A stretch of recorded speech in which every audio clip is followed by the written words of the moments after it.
Rabbits in the house. Rabbits in the house. Keep your friends close, but your enemies closer. Closer. Literally.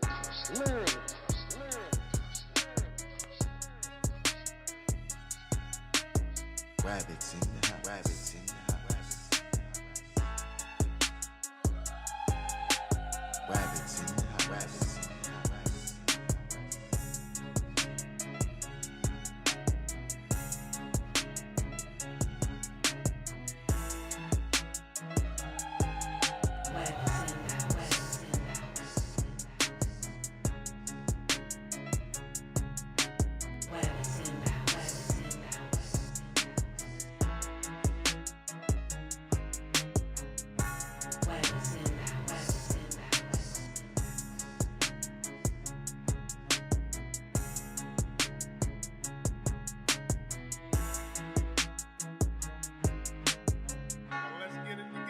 Rabbits in the house. Get it together. Rabbits in the house. Let's get it together. Rabbits in the house. Get it together. Rabbits in the house. Come on, get it together.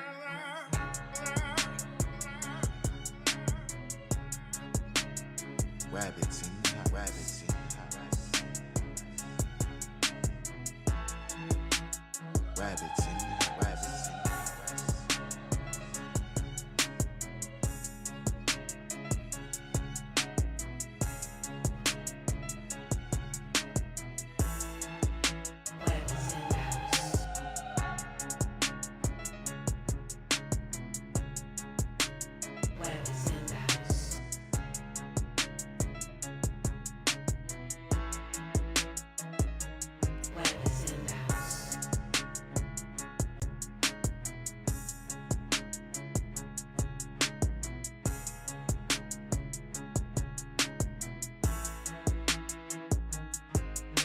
Get it together. Rabbits in the house. Rabbits You in better the get it house. together. We gon' get it together. Rabbits in the house. Rabbits Get in it the together. house.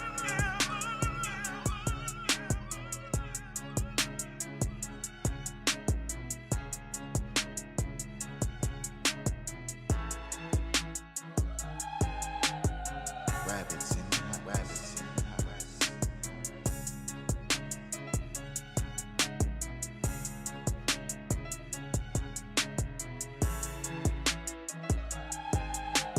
Get it together. Rabbits in the house. Rabbits You in better the get it house. together. We gon' get it together. Rabbits in the house. Rabbits in the house. Rabbits in the house. Get together. Rabbits in the house. Rabbits in the house. Rabbits in Shout out to the chat. Shout out to the chat. Get it together. How we doing today? How we doing today? Shout out to the chat. Let me see what's going on here. Where are we? Salute to everybody. EA, what's up? TP, Draco, Different Cut Cracker, Checkmate, Miss Eve, Heck Money. Bum, bum, bum. Yvonne May. Yvonne May. Shout out to Yvonne May. J motherfucking Dub. What up? What's going on? GWB. Lord of Mercy. Now you got 86K on the other channel. You ain't get 86K over here. Shout out to the chat. That's Gems from Wabbit Brown right there. Teddy Grams, what up? Shout out to the chat. Shout out to the chat. Yeah, we live and direct right now. We live and direct. Live and direct. Hit the like button if you haven't already. Hit the like button if you haven't already. We're doing our continuation. So I'm gonna have some structure. I'm gonna have some structure to how we do these live streams. So she going to jail. You're going to jail now. I'm gonna have some structures to how we doing these live streams. I'm gonna put a time limit on it. Maybe 3 to 4 hours, depending on how long the meeting is. If it's a long meeting like this one is about 2.5 hours long. So if I can't get through it within 3 hours, then I'll cut it and continue from that point. Depends on how much is left. I might push it to 4 hours if I can just finish that last part. But if not, then I'll cut it. So we're gonna have some structure to these live streams to where I have a set time that allows me to schedule things. I have a question about that when we get to the other channel, though. I don't know if you're gonna be able to ask it.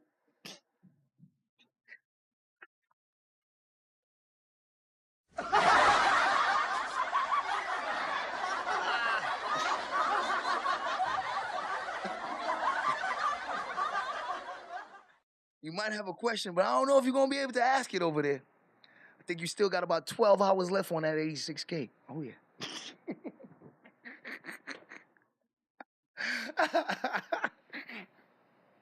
I think you got another 12 left on that 86K there, boy. So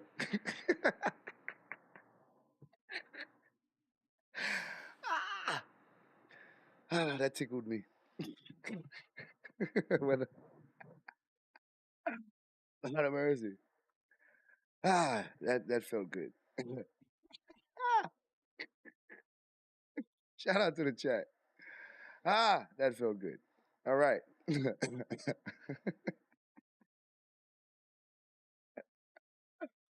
Too Cool Gaming, what up, man? Yeah, bro. I ain't gonna lie. I'm petty like a motherfucker, and that feels good. That felt good. That felt good. Well, all right. Now, so picking up from where we left off. The last time we were here, ladies and gentlemen, was June 22nd of 2021, the last meeting that we were in. In that meeting, the budget was pushed back 5 days to allow them to vote on the budget 5 days later. I'm not sure what happened. They don't have a meeting from that time. The next meeting that they have was actually, I believe, let me just double check to make sure.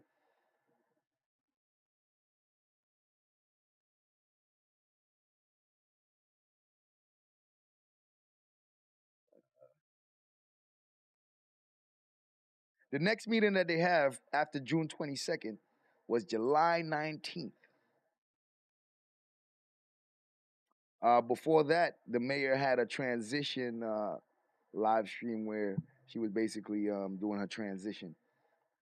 But on record, they only had the one from June 22nd, which we saw, and then damn near a month later, they're meeting back up again. So within that time, a few things should have happened. The budget should have been passed. All residents who needed a copy should have been able to get a copy. The finance meeting should have took place. All the issues that they had prior to the budget being physically official. I don't think we should have that at this moment. This is a month later, almost a month later, roughly. And in that time, a lot of things were supposed to have gotten done. So at this point, we should be able to see whether or not the things were done, because they should be done. They shouldn't even be discussing it on the 19th of July, because all those things were supposed to be taken care of already. So that's where we're starting. This is July 19th, 2021. Our last live and our last meeting was June 22nd, 2021. And the mayor has been in office at this point since May 8th, 2021. So we got May, we got June, and July. So this is her second month into office. first month was pretty rough, as we witnessed. It wasn't easy. It was pretty rough. So this is our second month in office. Hopefully, they were able to iron out all the kinks and get everything smooth and straight. Uncle L. Rally Time TV. La, la, la. You know, hopefully. Hopefully. So let's see how this goes. That's where we are today.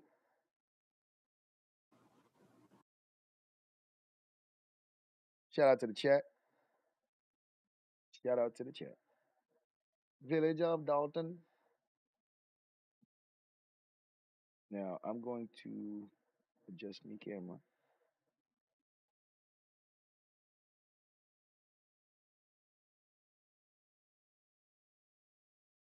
And we are going to watch and observe this together.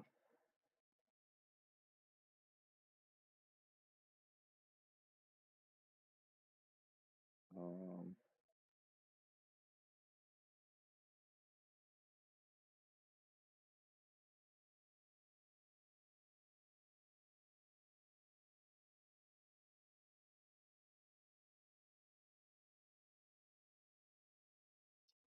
Shout out to the chat. Shout out to the chat. Everyone, I would like to call to order the committee of the whole of the Board of Trustees. Today is Monday, July 19th, 2021. The time is 6:48 p.m. Okay, so it seems like these meetings are held on Mondays. Clerk Key, can you call the roll? Sure.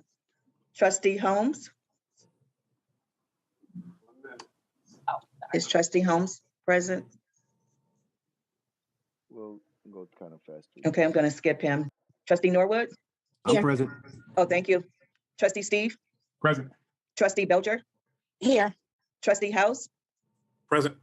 And Trustee Brown sent an email that she's out of town, so she's not here tonight. All right, thank you. Next, we have the Pledge of Allegiance. Please stand. I pledge allegiance to the flag Of the United States of America. And to the republic for which it stands, one nation, under God, indivisible, with liberty and justice for all. All right, and if we will stay standing for prayer, Trustee Norwood, you want to leave us in prayer? Sure. I ask that today the Lord look over us. He gathers our meetings. He gathers our thoughts. He continue to help you move this village forward with a great team behind you, and that we have a great meeting today. Amen. Amen. All right. Next, for the Board of Trustees, if you have any general announcements or any department heads, if you have any general announcements, the time is now to announce. Any Board of Trustees, we'll start with you guys first. Mayor, if I can go first. Sure, yes. Okay, we will be having a Finance Committee meeting next Monday at 5:30 p.m. To go over the financials, the budget that we are working to get approved, and have it available for all residents to view and discuss. So next Monday at 5:30 p.m. there will be a Finance Committee meeting. Thank you. Hold on, I gotta hear that one more To time. view and discuss. So next Monday at 5:30 financials, the budget that we are working to get approved, and have it available for all residents to view and discuss. So next. I'm sorry. I need to slow this down, rewind again, and understand what I just heard. To go over the financials, if I can go first. Sure, Trustee House. Okay, we will be having a Finance Committee meeting next Monday at 5:30 p.m. To go over the financials, the budget that we are working to get approved, and have it available for all residents to view and discuss. So What is he talking about? What is this man talking about? Is he talking about the budget still have to be approved? I know he's not talking about the budget. That can't be the budget. to go over the financials, the budget that we are working to get approved. The budget that they're working to get approved, there's got to be another budget. This has to be another budget. Lord God Almighty, please tell me they're talking about another budget. They cannot be talking about the same budget that they're supposed to have already approved by now. Not that one. Please, please be talking about another budget. And have it available for all residents to view and discuss. So next Monday at 5:30 p.m., there will be a finance committee meeting. Thank you. Anyone else? Yes, All right. Mayor. Okay. Mayor. Sure. I would, Trustee Noble? yes, thanks, Mayor. I would just like to thank all the residents. I'd like to thank the fire department, everyone who showed up for my last cleanup on Juneteenth. And the cleanup was so successful. Residents, fire department, fellow trustees, everyone played a huge role in helping us clean up civilly. So it was so much fun, and we enjoyed it so much that I want to host another one on Saturday, August 28th, 2021, and I'll get the literature to the village so that we can post the information. Okay, thank you, Trustee Norwood. Any other trustees? All right, any department heads? Mayor, it's Chief McCain. All right, go ahead. But it seems so nice, don't it? Don't everybody seem so pleasant right now? I like the energy. Everybody seems pleasant. Everybody seems to be getting along. I like the energy right now. Chief? Thank you, Mayor. And first and foremost, I appreciate everyone, including you, Mayor, and the board, and everyone that reached out to the fire department and the Morgan family for the recent loss of Fire Engineer Robert Morgan, who passed away suddenly on July 6th while on vacation. So I just want to say thank you, Mayor, and everyone who's given their countless prayers and reached out to check on the Morgan family as well as our fire service family here at the Dolton Fire Department. It's a major loss, and we're still dealing with it today and helping the family bring Bobby home. So I just want to say thank you for reaching out, everyone. No problem. And thank you for being so awesome. Thank you. You're welcome. Any other department head? All right, hearing no more general announcements, we're going to go and start with the agenda. Letter A, discussion and possible action regarding resolution 21-01. Pick and choose TV, Slim with 2 M's in the building. Of Highway Authority agreement between the Village of Dolton and Tazia Inc. I'm going to turn it over to Attorney Raines. So we have this agreement. Basically, there is some remediation that's necessary regarding the property that was owned by this company where there was a gas station. There was some contamination underground from the storage tanks. So the Illinois IPA and the Highway Authority requires that the owner basically remediate this and work with the village to do so. So this agreement is required. They have to get this agreement from the village. And basically, the village agrees that they won't disturb the soil or disturb the roadway right away where this contamination took place, and unless they absolutely have to. And if you do have to, then you will work with the owner and the person who is in charge of the property to remediate and remove any contaminated soil and take all necessary steps to protect the area from cross-contamination or from further damage with respect to the risk to human health. So basically, the village is obligated to or agrees to inform the owner of the property if there's any work to be done in that area so that the owner can come in and assist with removing the contaminated soil underneath or doing the necessary inspections and testing to make sure that any construction or any repair work in that area does not result in significant harm for the surrounding residential areas. As it stands right now, there doesn't appear to be any significant risk, but that is because the contamination is contained underground. So once you break ground or attempt to make any repairs or access the soil under the right of way, that's when the risk will manifest itself. So this agreement is just basically the village acknowledging this and agreeing that they will notify the owner of the property and the party responsible for the remediation so that they can take all necessary steps to protect the health of the people in that area that's adjacent to this property. So I did review it, and it comes with the recommendation to accept the agreement as presented. Thank you, Attorney Raines. Is there any discussion from any board members? All right, hearing any, I need a consent agenda for this item to move forward for the next board meeting. Trustee Holmes. Yeah, I agree. We should move forward. Aye. Okay, Trustee Norwood. Aye. Aye. Yes. Yes. Okay. Yeah, you muted. I don't know how, but okay. Trustee Belcher. Aye, to move forward. Okay, everybody muted. Trustee Belcher. I said aye. I'm sorry. Aye. I'm with moving forward. Okay. I thought I heard you. I'm sorry, Mayor. I thought that you heard me when you asked. Everybody was muted. I know. One quick question. Do we know who the owner of the property is? Okay, 1 second. Let me just finish with the votes, and then you can ask. Okay. I did do discussion. Trustee Steves. Okay, well, let's move forward. Okay, Trustee House. Yes. Okay, go ahead, Trustee Belcher. I just asked, do we know who, have we identified who the property owner was? Attorney? Yes, it's a corporation. It's Tanzila Inc. So it was a corporation that owned the property that was DBA at the gas station. So we do have the agreement came from the owner because they're required by the state to get this agreement approved by the village or seek approval from the village. So we do have that on record. I also will make sure that I submit this to the clerk's office so that it could be a matter of record as well for future reference down the road, because nothing may happen right now, but in 10 years, if the village decides something is going to be done with that area, we will have to go back to this record and see, what the problem was, what the concern was, and make sure that we follow through with the agreement, because we don't want to disturb that ground without having this in place. Okay, thank you. All right, so we have a 5-0 consent to move forward with that. So that will be on I think it's August 2nd board meeting. Next, we have discussion and possible action regarding resolution 21-011 of street resurfacing using the Rebuild Illinois bond grant. I'm going to start with, is Ron Engineer on?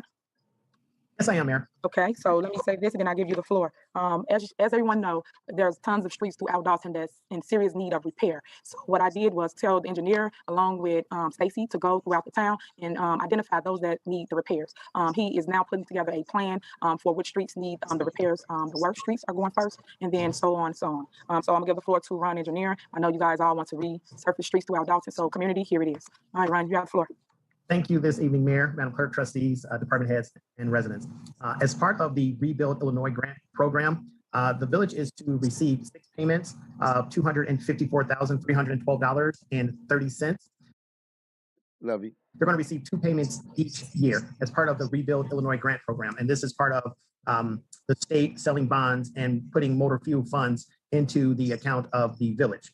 To date, we have received $762,936.90. What we want to do is to move forward and do structural overlays of the worst streets in the village. Myself working along with the mayor and also the public works director, Stacy Corral, in putting together those lists of those streets that fit the structural overlay criteria, so we can bid these streets out and then we can start a paving program this year.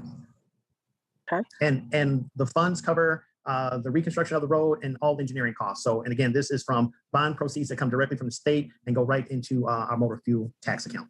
Yes, and if there's any sewers that collapse or in need of repair, they will repair them before they lay down new concrete.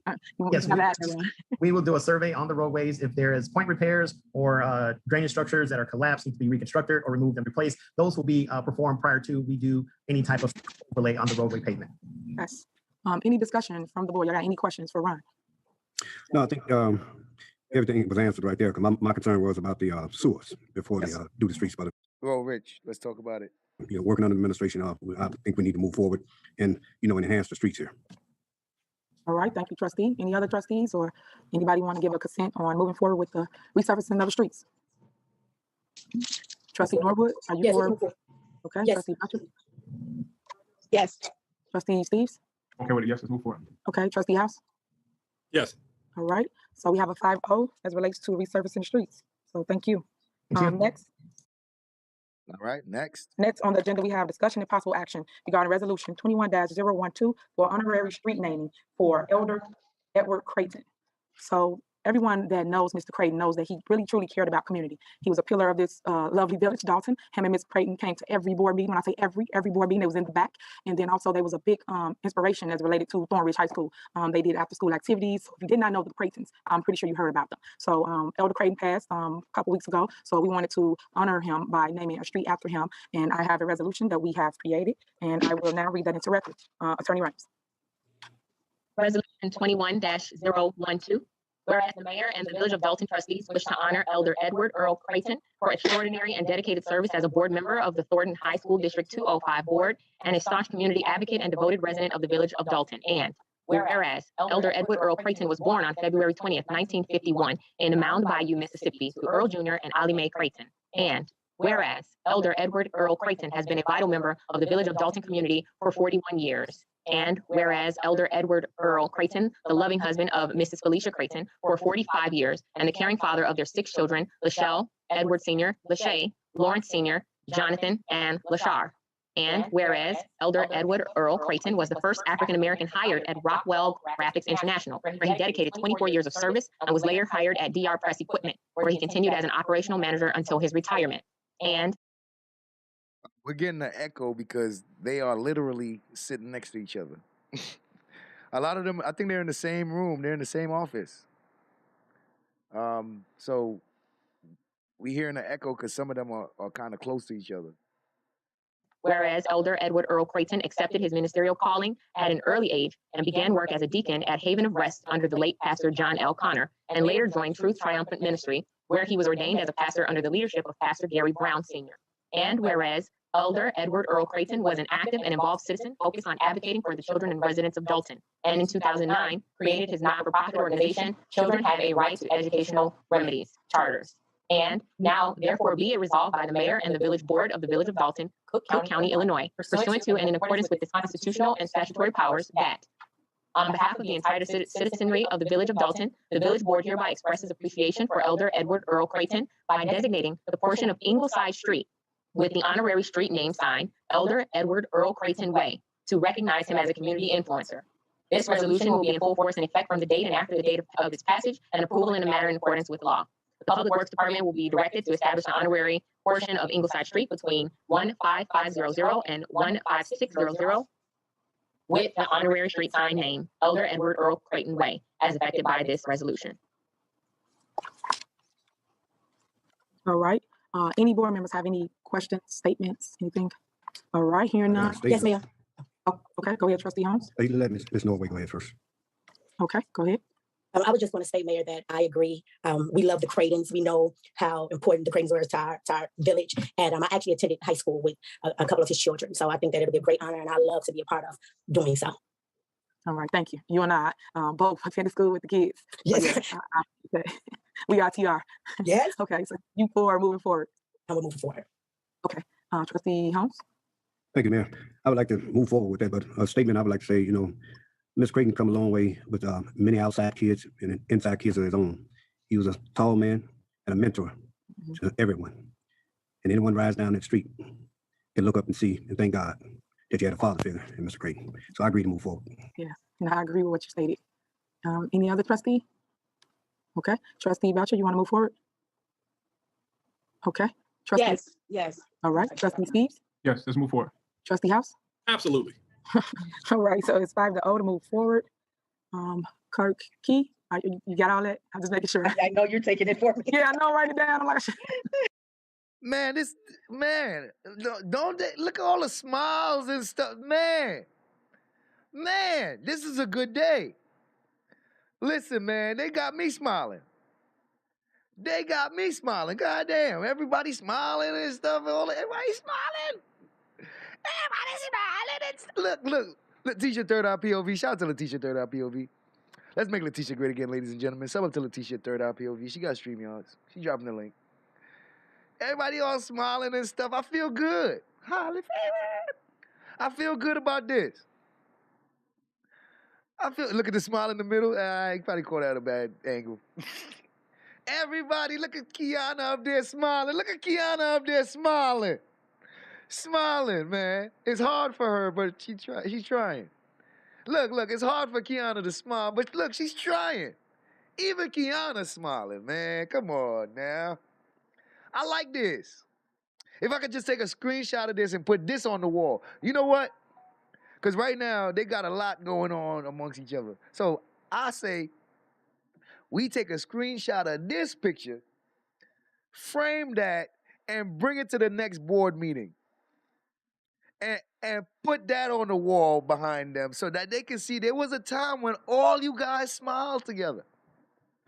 There was a time when all of you smiled together, man. God damn, we got to cherish these moments, man. I don't think you're going to see something like this again with them.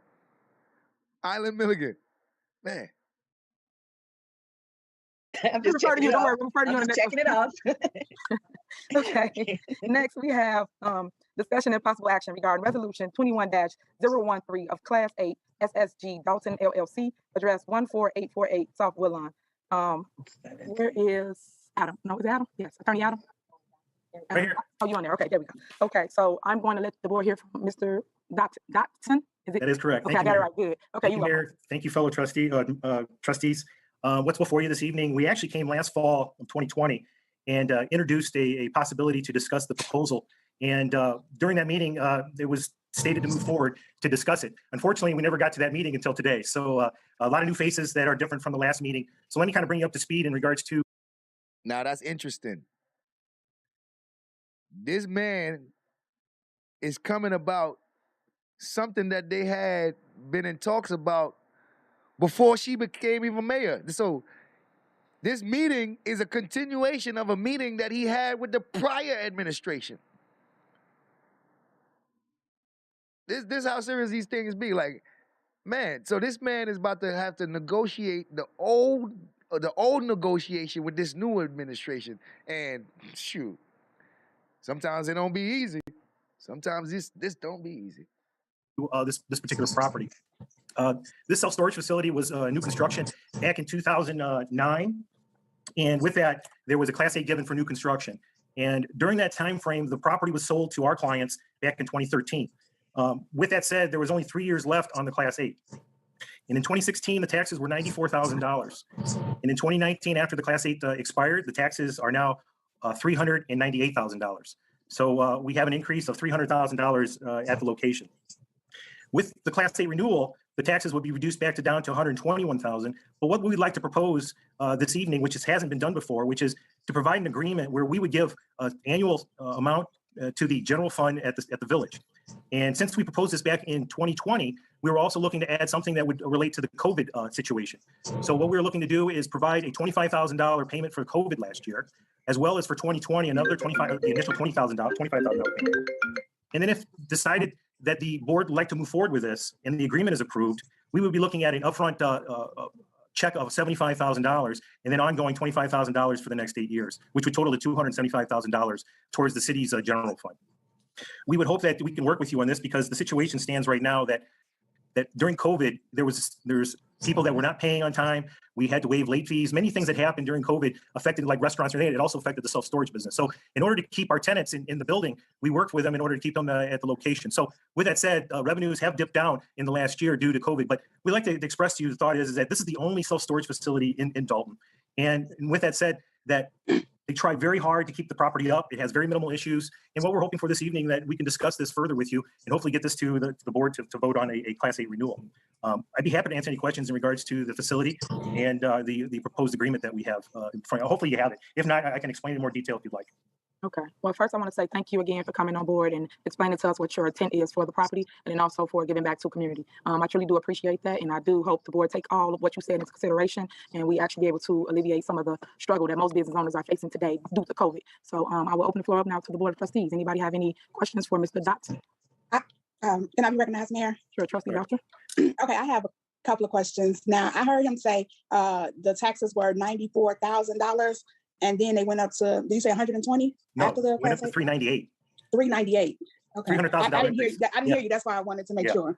So they were 98 and they went up to 398. And that's for all 3 pens? Yes, correct. And you had one before. How long was the one before? Because this one is asking for 12 years. How? Well, they are naturally, they run 10 years with 2 years for escalation. So it's a 12-year incentive. I'm sorry, there's a fly in by me. There's a 12-year incentive, but it's renewable. So there has been already a cycle of 12 years. So this is what we're asking is for a renewal of it. So we'll make it a total of 24 years. I mean, if it went, okay. Correct. All right, thank you. I just wanted some clarity. Yep. That's all. Thank you so much. Thank you. Any other trustee? Yeah, yes, ma'am, I'll be recognized. Sure. Can you hear me, ma'am? Yeah, can you hear me? Yes. Okay, I was just wondering if Yeah, I can recognize.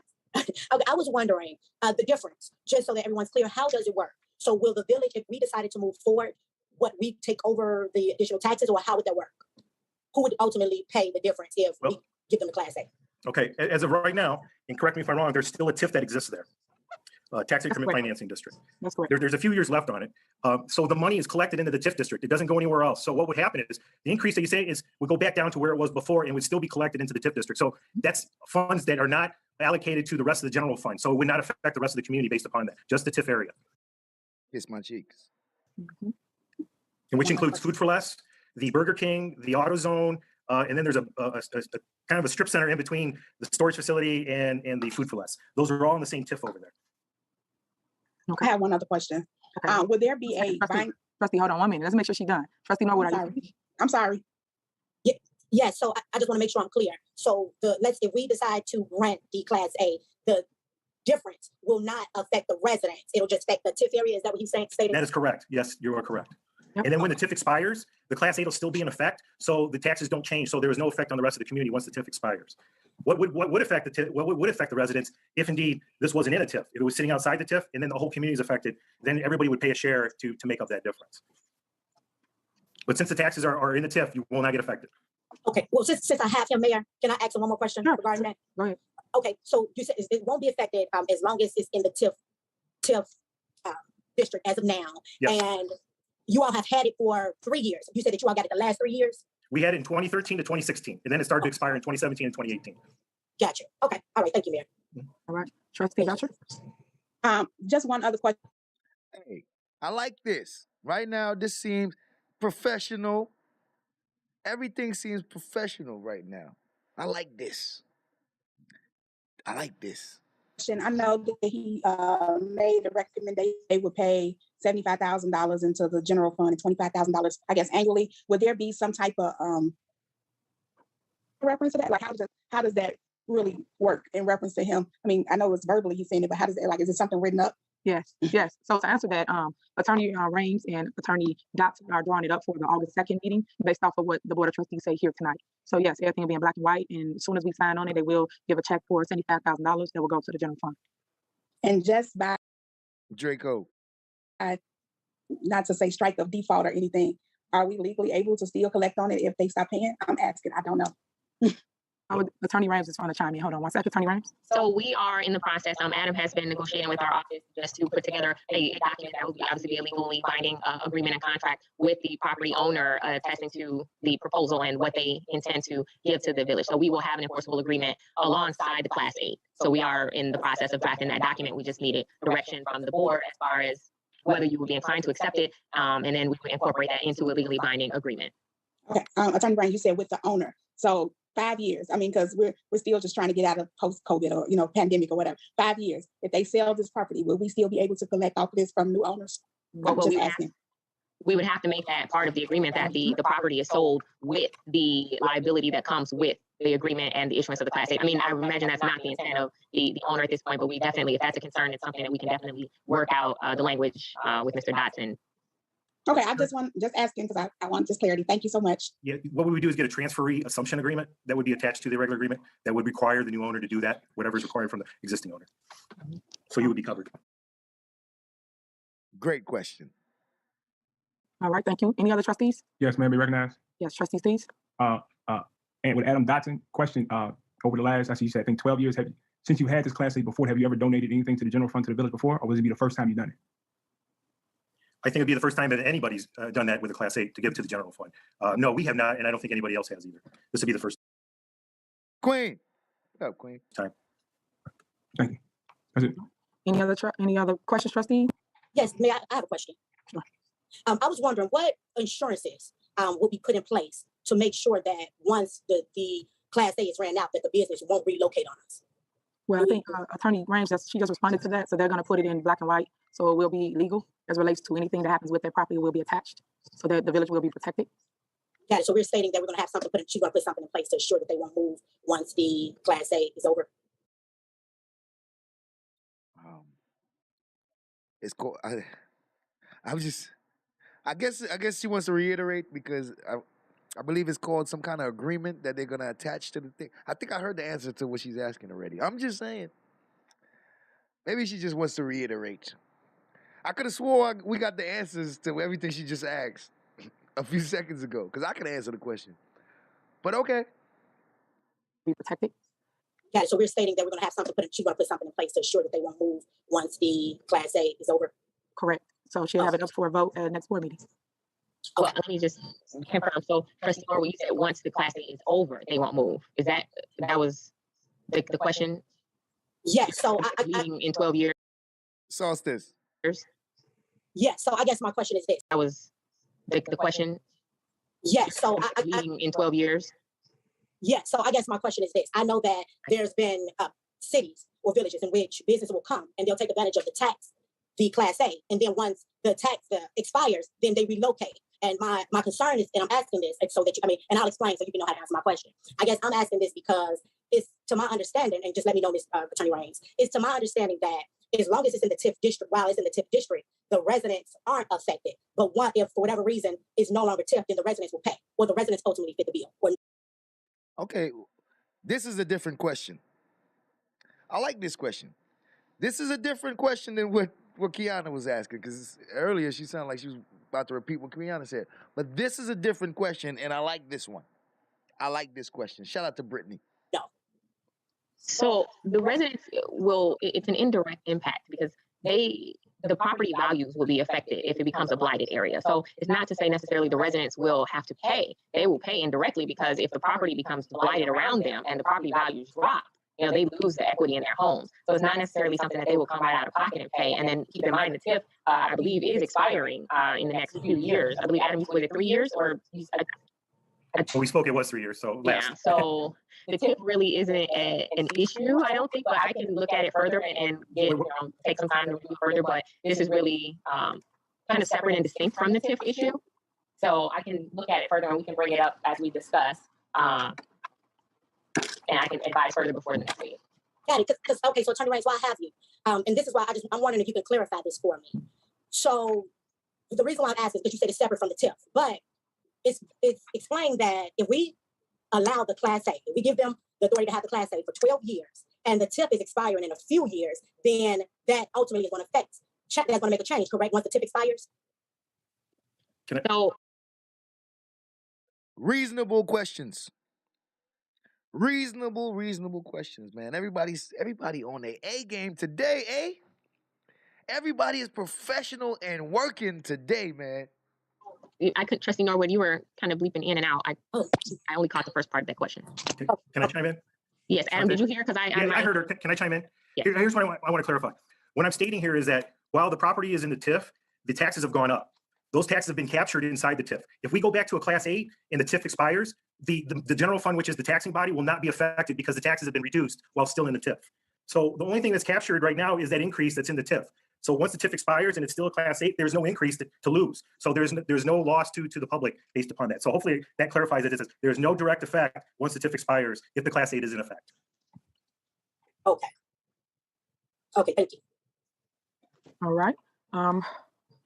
Everybody's questions been answered. All right. Is there a consent as relates to moving forward, Trustee Holmes? Yeah, I'd say let's move forward as long as it ain't affecting the residents. All right. Trustee Norwood? Question for you, Mayor. If I decide to move forward now, will I still have time to get more information before my final vote at the next meeting? You sure do. You can still send an email to Attorney Raines if you like, or whatever you need. Okay, perfect. Well, I can move forward for now. All right. Trustee Belcher? I'm fine with moving forward. All right. Trustee Steves? No, I'm not fine moving forward. Okay. Trustee House? No. Okay. Clerk, ain't gonna do your job. I'm interested to know why they don't want to move forward. I don't care either way. I'm not sure if there's any real importance to having this, but it's just that they don't want to move forward. So I'm inclined to at least wonder why. It makes me wonder. I wonder why they don't want to move forward with this. They probably got their reasons, but House and Steves don't want to move forward with this.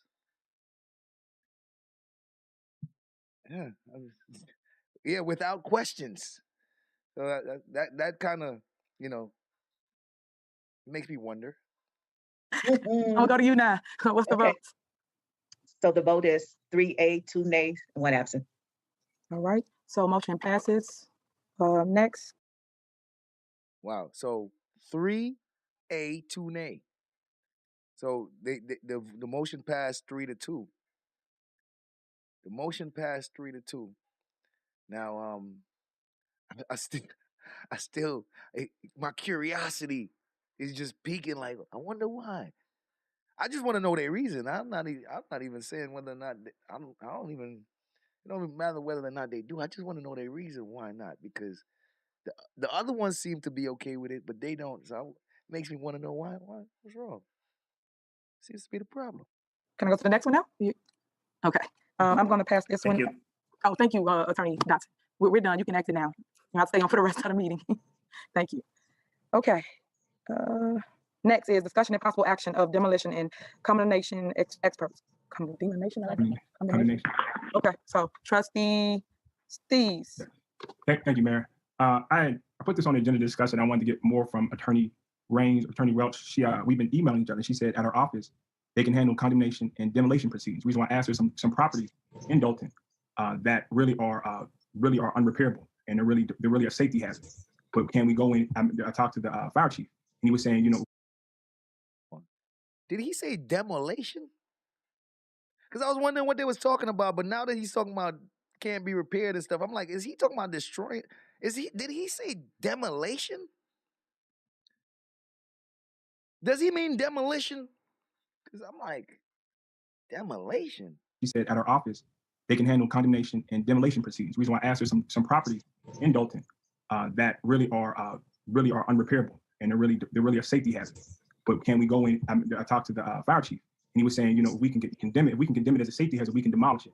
But I looked at some past ordinances and I emailed the attorney about it, and she said they have somebody in the office that does that. So if you can just give us explanation of that, and if there's a fee for it.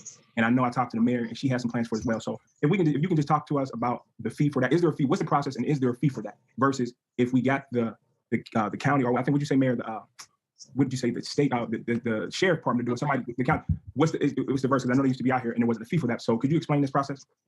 So in-house, if we were to do in-house, before we even get to the point of the fees, we have to do initial investigation to determine who owns the property and whether the property even qualifies for a demolition. So the demolition and condemnation proceedings are governed by state statute. So we have to follow the legal notices and the steps that's required in the statute.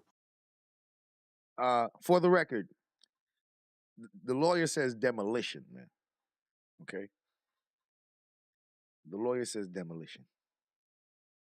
God damn it. There are multiple programs and multiple grants for blighted communities or for communities in need who have been disproportionately impacted with condemned or condemnable housing. So there are grants and programs that will pay for that. And that's part of what the program that the mayor is advocating. But in general, the way that it's done, that I've been dealing with lately, if the grant funds are not available or you don't qualify or retain the grant funds or participate in the program, it is something that the village will pay out of pocket because it is a legal proceeding. You can't just go and demolish a building. You have to bear notices, and then eventually, if you get the owner, you may have to go to court. There is a fast track demo proceeding but again, it's in court. So there's a lot of legal work that happens with these properties. Now, it's not something that you reinvent the wheel on. I have 2 attorneys in my office that this is their area. They do all of the demolition and condemnation for multiple municipal clients that we service. So it's not something we'd be starting over on, but it would definitely be something that should be a part of a comprehensive plan or schedule that the village puts together because it can become expensive when you're doing one property at a time. So it's something that it can go either way. You can participate in a program if you're eligible, you qualify. Or if you do it piecemeal, then you would incur the fees that come with the legal portion of it. Okay, because the house that I'm talking about is falling apart. It's falling on the next door resident's house, on their fence. It's like pretty much they put a brand new fence up and it's falling down on the fence. So I don't know if there's anything that we can do, but that's not the only house like that. So I want to listen to the recommendation from the mayor, from the village attorney, as far as moving forward with this. What can we do? Because I don't want it to get to the end of this year or next year and that resident still is complaining about, and it got even worse where it knocks down the brand new fence. Everybody knows putting up a brand new wooden fence is not cheap, but the whole house is coming down. So what recommendation would you suggest that we do for houses like that in Dolton? So there is an emergency proceeding that can be undertaken to address those public health safety issues. Okay, so I just would get. But it's just a process. We have to follow the process. Okay, so what would I do? What would be the next step for me as a trustee to do that? For something like this, for something like where you got a house falling down on the abandoned house falling down on the person that live in their house. Okay, let me interject just a little bit. So you and I spoke about demos as it relates to the village of Dolton. When I first got in office, I did state that I was talking to Cook County Sheriff Tom Dart's office for demos. And then also there's another program that the county has that's also free to a municipality. Of course, we do not have the information as of yet. And that's why you don't see me with demolition on the agenda to talk about, because I don't have information to.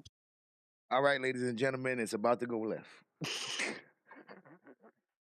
It sounds like it's about to go left. It sounds like it's about to go left. And, listen, I ain't gonna lie. Right now, it sounds like it's about to go left. Maybe not, but it sounds like it's about to go left. What I'm hearing so far from just a couple words she's saying is that some of the stuff that Steves is bringing forward, they've discussed. And he knows the answer to some of these questions already. That's what it sounds like. Of course, we do not have the information as of yet. Sunrise 71, what's up? Demos, and then also there's another program. Hold on, let me go back. Let me go back to it.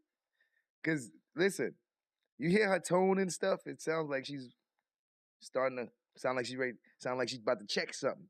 I don't know, it's starting to sound like she's a little bit annoyed.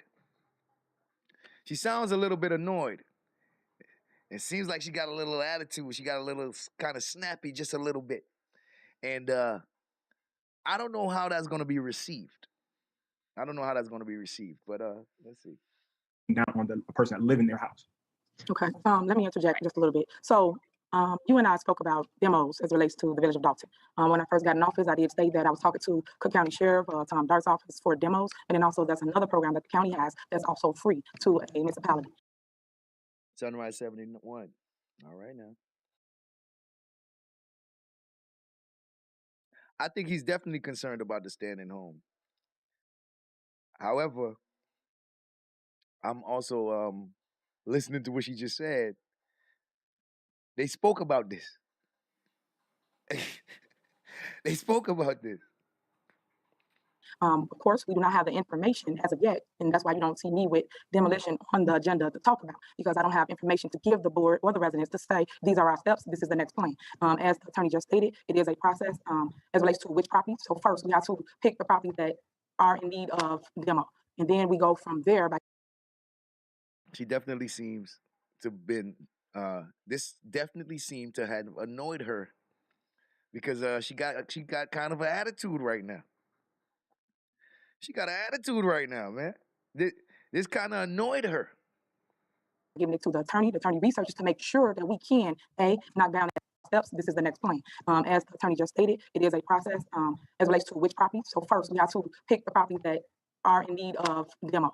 And then we go from there by giving it to the attorney researchers to make sure that we can, knock down that property, and B, that the homeowner do not want the property. Someone can come back and we can think that it's terrible or tore up from the flow up. And guess what? We got to stop. We can't touch that property. So that's why you haven't seen me put anything on the agenda as it relates to demos. So we are waiting from answers from them two resources before we have the attorney doing anything, before we start spending money. Right now, I want to try the free avenues before we start with her office as it relates to next steps until we get a list of properties. The one that you're speaking of is on your block. I am aware of that, but we have to wait until we get several more properties to add with that one particular property. So I don't want to just do one. I want to do, say, 8 to 10 properties. Right now, we have identified at least 4 that we feel is in need of demoing, but we have to have experts go in and tell us that we can demo that property and that is not someone's home, or they left it to a loved one and they just haven't responded yet to all the violations on the property. So again, it is a process, and we are trying to get everything on one accord.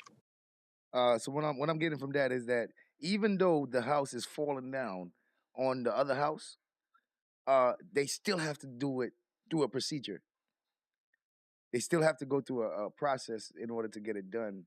They can't just go and demolish somebody's house. They have to do the whole process thing. So that's what I'm getting from what she's saying. Man, she got an attitude about this. It's almost like she's kind of annoyed with Steve for putting it on the agenda, because what she's saying is that some of the stuff she told him about. So that's why they put it on the agenda. So it's not really what she's saying. It's kind of how she's saying it. It's kind of the energy she's giving off that might rub some people the wrong way. Because what she's saying, I understand, but she got an attitude. She got an attitude over this one. It's not a major attitude, but you can sense the tension. Not even the tension. You can sense the annoyance in her voice. Okay. Anybody got any other questions about demolition? Okay. Hey, shout out to Steve. He said okay. Shout out to Steve, man. He said okay and kept it moving. Shout out to Steve, man. He ain't even be petty about it. He said okay and kept it moving, man. Hey, man. This meeting today is looking good, because even with the little stuff, they brushing it off. Okay. Anybody got any other questions about demolition? Okay. Moving on to the next thing on the agenda. Discussion and possible action regarding the tree trimming and removal contract for 142 in Park Avenue. Okay. Some of you board members, if not all, I want to say everyone should know that we have an issue here in town. We have been cited by the EPA as relates to, as Chair Hill used to call it, Tree Hill Mountain. They have a bunch of mulch, trees, and then also fly dumping over here off of Park Avenue. We have to right now, literally right now, approve a vendor to remove everything from that dump site. I did not know that that was our helipad. And for those that don't know what a helipad is, meaning residents that's watching, that's where our helicopters fly in at or land when it's emergency in town. But right now it's covered with all this debris of mulch and tree limbs scattered on, I want to say, over an acre of land over there. So we have to do an emergency vote as board members and approve a company to remove it. EPA has given us until the middle of August to remove all of the debris over there.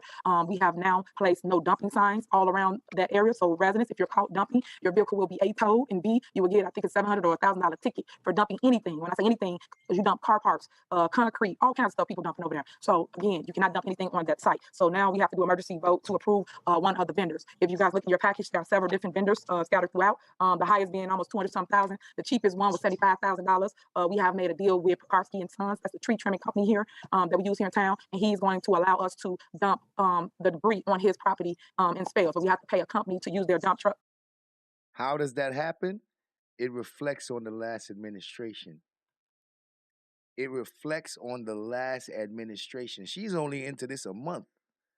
All that stuff is accumulating over the last administration. So she's doing a lot of cleanup of some people who was not doing their job.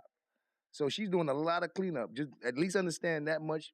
She has to do a lot of cleanup from the stuff that was from the prior administration. So she wasn't handed something that was in pristine condition. She was handed something that needed a lot of work. We use here in town, and he's going to allow us to dump the debris on his property in spales. So that's the tree trim scattered throughout. The highest being almost 200-some thousand. The cheapest one was $75,000.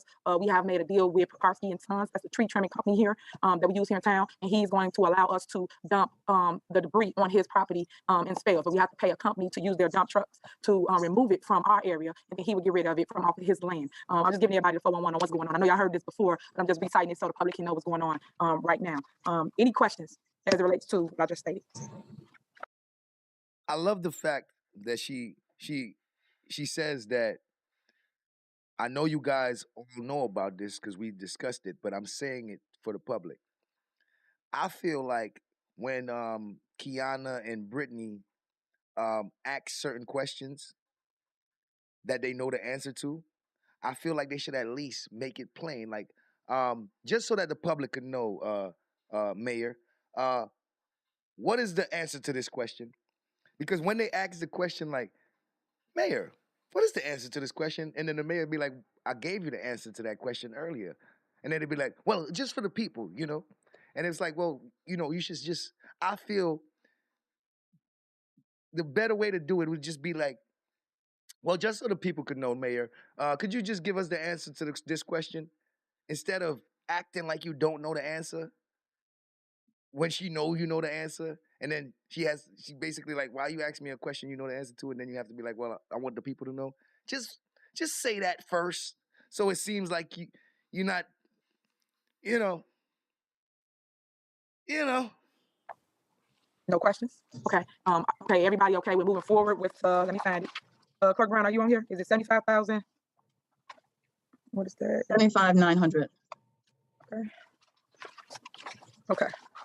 Right here. Stacy is on. I think he was prepared. Oh, Stacy, you on?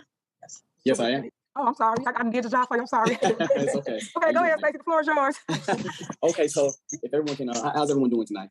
Hello. Hey, Stacey. If everyone can look at the packet they have before them, there's Davies Tree Service for $71,000. There's a Homer on there for $75,000 and some change, and then there's a trim, and then there's also Homewood Disposal. What we did was, me, the mayor, and also Ms. Brown, is we took in 4 bids. 4 vendors gave us their outlook on what it would cost to remove such a pile. And through that investigation process, we discovered that Homer would be the best option because of what they can provide us. We don't have to use any of our equipment. They're going to insure everything.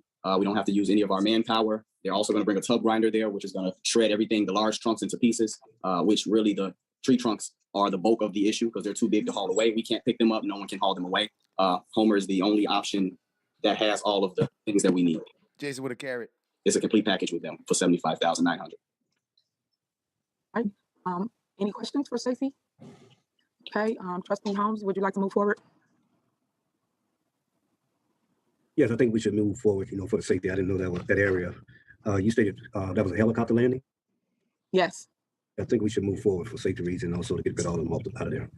All right. Trustee Norwood, I like the idea. I'd like to move forward. Trustee Belcher, I'm moving forward. Trustee Steves, Yes, let's move forward. Trustee House. I'm like, yes, and Mayor, just for clarity, we're talking about Pekarsky as the group, am I right?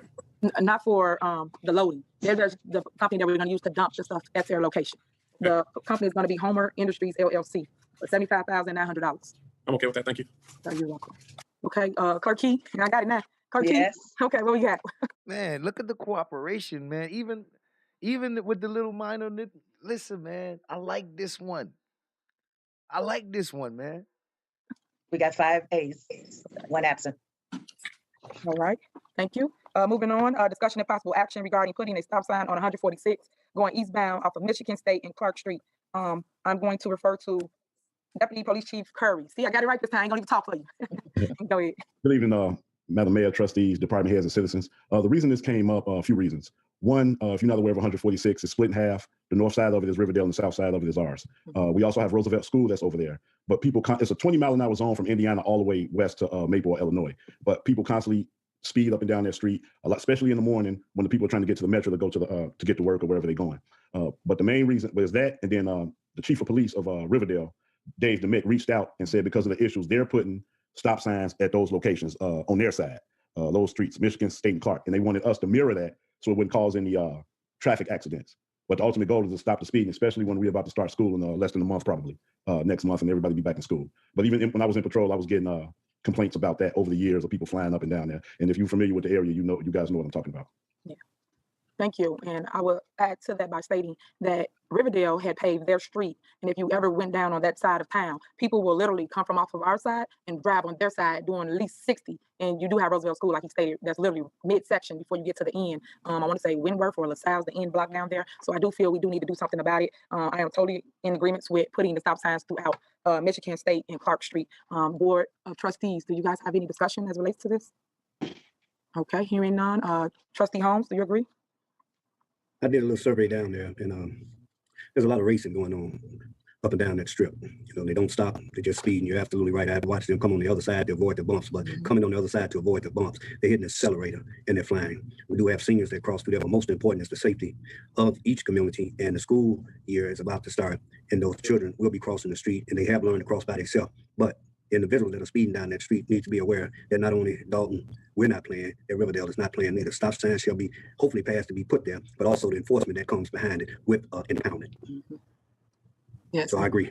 And thank you. And with that being said, I agree with you stating the enforcement, because we could put stop signs up all day long, but if we don't have a cop car sitting there to enforce, it is a stop sign, I mean, stop all fours, that is revenue for the village, and then it's also a safety issue. So I agree. Once stop signs go up, that's easy money, because at halftime, people not gonna even notice them, and they're gonna run them. So it's an easy target for people running stop signs over there. Trustee Norwood? I'm familiar with that. Easy money, Lord of mercy. Lord of mercy. You said easy money. Area mayor, my son actually graduated from Roosevelt Elementary, and I agree, we need a stop sign. So I agree moving forward. Okay, thank you. Trustee Belcher? Yes, I'm in agreement to move forward. Okay, Trustee Steves? Yes, let's move forward. Trustee House? I'm in agreement as well, and I want to one up Trustee Norwood because I actually graduated Roosevelt Junior High School myself. No, you didn't. So yes, I'm in agreement. Okay, all right, thank you.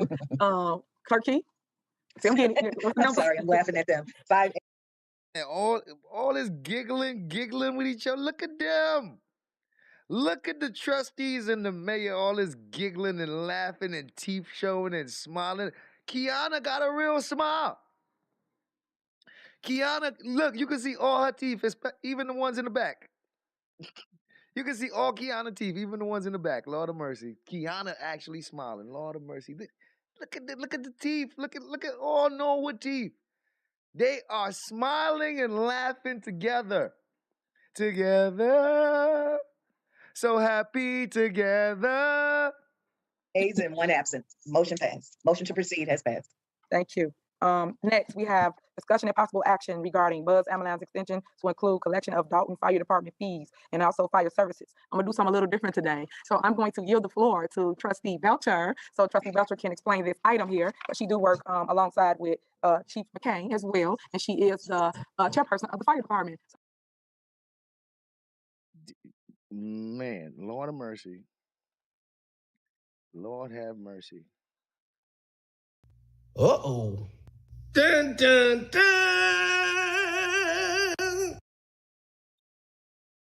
Y'all just see what Tiffany just did? Tiffany has just decided to do something a little bit different today. And today, she wants to give Kiana Belcher the floor.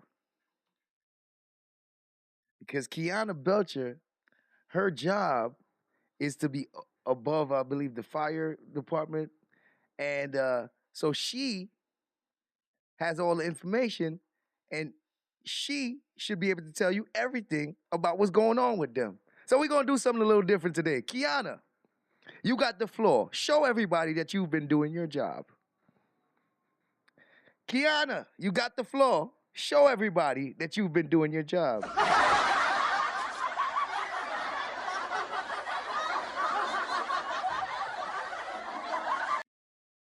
Out of nowhere, put Kiana on the spot. Let's see how this goes. Out of nowhere, she puts Kiana on the spot. Kiana, show the world that you've been doing your job. And also fire services. I'm gonna do something a little different today. So I'm going to yield the floor to Trustee Belcher. So Trustee Belcher can explain this item here. She do work alongside with Chief McCain as well, and she is the chairperson of the fire department. So Trustee Belcher, the floor is yours. Thank you, Mayor. I'm gonna heed to this though because I wasn't there. I'm actually sitting in the hospital. I'm doing the meeting, so I don't have the information in front of me. So if you'll continue on, I greatly appreciate it. Damn, Kiana. Damn. Oh, I'm sorry. I'm not going to be able to do that right now. I'm in the hospital right now. I don't even have none of the information in front of me. I'm sorry. I would appreciate if you do this. I cannot give you none of the answers you're looking for because I'm in the hospital. I don't got nothing. I don't got no information, man. I can't tell you nothing. Yeah, yeah, she wasn't ready. She wasn't ready. So Trustee Belcher, the floor is yours. Thank you, Mayor. I'm gonna heed to this though because I wasn't there. I'm actually sitting in the hospital. I'm doing the meeting, so I don't have the information in front of me. So if you'll continue on, I greatly appreciate it. Okay. Chief McCain. Thank you, Mayor. The floor is yours. You're welcome. Yeah, thank you. Good evening, everyone. Madam Mayor, Clerk, trustees, Village of Dolton residents, and my fellow department heads. In reference to the agenda item, Daly's Buds ambulance contract extension. We've been in negotiations, meeting with them, talking with them as far as moving forward with the ambulance contract. They've done a great service for us. I give the highest recommendation to continuing our business with Daly's Buds ambulance. They are in our community and they do a great job. So I have absolutely nothing but good things to say about them. And they've improved dramatically over the last couple of years as our relationship has gotten much improved between fire and EMS services. We rely on each other a great deal.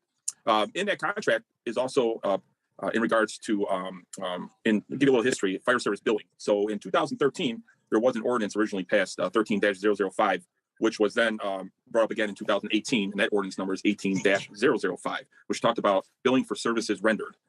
Currently, there is a series of other fire departments in the area that do fire service billing. We currently have an ordinance in place, and we have not been doing any billing for services rendered, in which the concept would be for us to recoup costs via insurance and to be able to recoup some of the costs to bring back to the general fund to help offset some of the costs of us providing service to the residents and our stakeholders. So Administrator Brown and I have worked with the representatives from Daly's, and hopefully you guys had a chance to review this.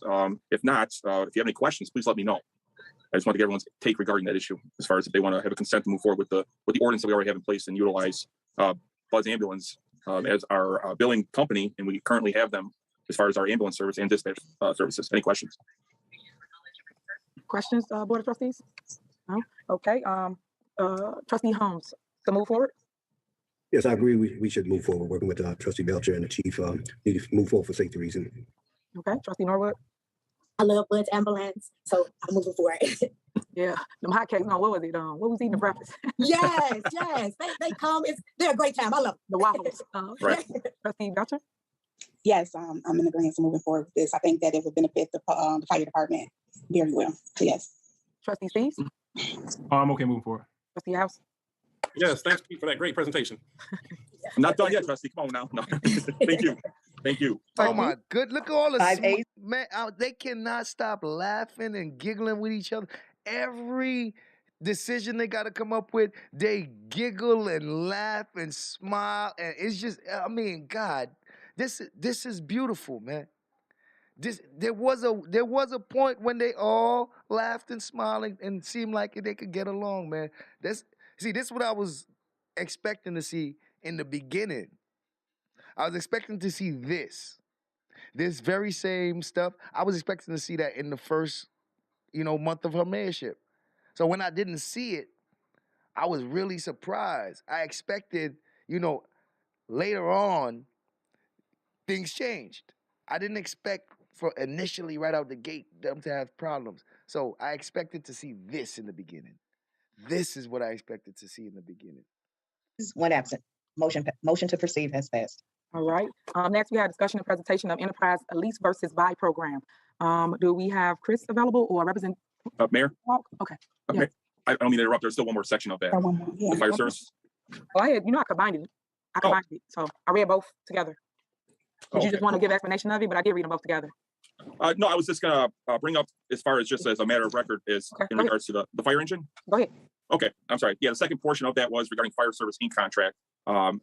This actually started back in 2016 as far as the pursuit of upgrading our vehicles with the Illinois Fire Chief's doing assessment of all our vehicles. We did purchase one vehicle in 2017. And the second portion of completing our task is where we're at today. Back in May, I got a consent approval from the mayor and the board to move forward into looking into the purchase of a new vehicle.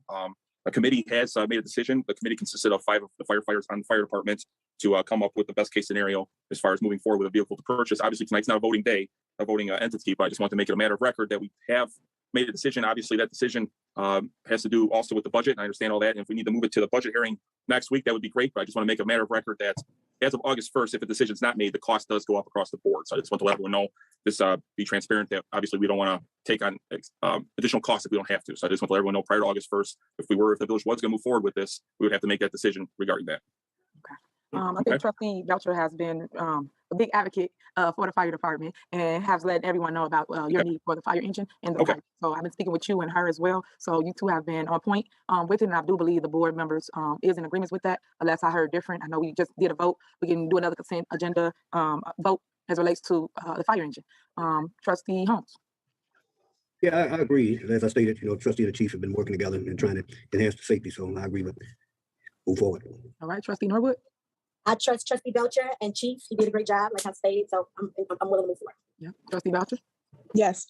Okay, Trustee Steves. I want to move forward. Trustee House. Yes. All right, Chief. There you go. Go on and get your engine. I don't know if I could just let the I trust Trustee Belcher comment just slide. I trust Trustee Belcher. I'm gonna just take a mental note of that. Unnecessary comment, in my opinion. Get our engine for us, for the family, for the Chief, village. that's your engine. But okay, you up. Right. Appreciate you guys. Thank you very much. Okay, no problem. Okay, next, I'm gonna read it into record again, if that's okay. Just a recap of discussion and presentation of enterprise lease versus buy program. I see Chris is on here, and Mr. Kellogg, are you the spokesperson? Yes. Yes. Okay, the floor is yours. All right, perfect. First of all, thank you everyone for your time, Mayor, trustees, Village Dolton members. I just have a quick presentation. I know you guys have a ton of stuff on your agenda. And I during COVID work out of my son's room, so he's got to go to bed soon. So I got to get through this pretty quickly. If it's okay, I think I have to share my screen if somebody could grant me permission. Derek? Derek, are you there? Yes, I'm enabling it now. Okay, thank you. Thank you. All right, perfect. Okay. So I'm gonna go through this. We'll get through it pretty quick. Today's really just more of a educational type presentation. I've been working with Chris on this project now. A couple months ago we met on this, and then just recently we met on this as well. But what we're talking about is fleet management. So the division of I work on the fleet management side of Enterprise Rent-A-Car. The division that I work on, we partner with many different municipalities across the state and country to help you run a more efficient fleet program. So all the various cars and police vehicles, and we were just talking about fire engines. So we don't do those, but like command vehicles, those types of vehicles we can help manage. So hold on 1 minute, Mr. Kellogg, hold on. Whoever's, can you guys mute your phones so that we don't hear your background? If any board member or department heads listening, please mute your phone. Thank you. All right, go ahead. Yep. So in the United States, we work with about 900 different government clients. Here in Illinois, we work with roughly 60. We're very regionalized. So my office works with municipalities, like Tinley Park, Hazel Crest. We just brought on the city of Harvey recently. We've had a contract with the city of Chicago. So a good majority of the vehicles that are running around in the city of Chicago are ours, and they lease them through us. And the big reason why this works is through a partnership we have with Sourcewell. So from a competitive due diligence standpoint, we leverage this contract that you guys are a member of. It's a big purchasing co-op. We can leverage the contract we have with Sourcewell, and it's allowed a lot of municipalities to piggyback on that. So the key objectives of this program are cash flow management, putting in place a regular replacement plan, maintaining a lower vehicle budget, and then decreasing the administrative burden that the village faces when operating a fleet of vehicles. We can handle everything from acquisition through disposal. So you would order the vehicles directly through us. Again, police vehicles, public work trucks, whatever that vehicle is. Instead of going out and paying cash for vehicles like the village does today, you would finance those vehicles through us. And then obviously we would deliver these vehicles road ready. So if it's a police car, it would be lettered and striped and sirens just the way that you want it. We can use your vendors or our vendors. It doesn't matter. We have maintenance and fuel programs to give you a ton of visibility into your spend. And a lot of municipalities prior to working with us, they would basically go out and buy a vehicle and then run it until the wheels fell off. What that leads to is a lot of operational expense with maintenance and fuel. And then obviously there's some safety concerns with running older vehicles, for village use. So what we want to do is we want to figure out when is the most cost-effective time to replace vehicles, which is this optimal replacement portion right here. So the good news is if this is depreciation and this is maintenance and fuel, in the government space, that replacement window is a lot sooner than many municipalities realize. On average, when we partner with municipalities, they replace vehicles every 10 to 15 years. Our program allows them to do it every 3 to 4 years, and it's significantly less. It costs significantly less from a budget perspective. When you look at all the money you save in maintenance and you look at all the money you save in fuel, compared to running them until the wheels fall off. So we talk a lot about leasing, but just to be very clear, the leasing that we're talking about, there's no over mileage or wear and tear penalties. It's really just financing is really all we're talking about. If we're going to get out of a vehicle within a couple of years, which is what the model proves to be true from a total cost of ownership standpoint, why pay for the full cost of vehicle? So what we'll have you do is we'll put these vehicles on a lease term to where over the course of the term, if it's a $26,000 vehicle, we'll have the village pay it down to a book value. But we know at the end of the term that vehicle is worth significantly more than what the village owes. And what's nice about this program is that when these vehicles come off of lease, Enterprise will sell them for you. The replacement will be ordered months prior. But any equity that is in that vehicle, it's the village's. So in this example, if you take a $25,887 vehicle and you fund that down to $6,471 over the term, that vehicle is worth $16,500 at the end of the term, which means the village then would take the $10,029 and you take that, you roll it into the next vehicle. So there's a lot of flexibility to funding with this, but the big advantage of this is that from a budget perspective and a cash flow perspective, buying vehicles is really expensive, especially when you operate a sizable fleet like the village does. Our model promotes you to source more vehicles with less cash and then turn the fleet over more regularly. A prime example of this is what we've done with Hazel Crest and Algonquin and Kane County and Lake County, a bunch of different government entities, just to kind of show you how well you buy vehicles that you can actually, for the 2021 model year on these GMC Sierra 1500s, we had a lot of municipalities lease these vehicles from us for 12 months.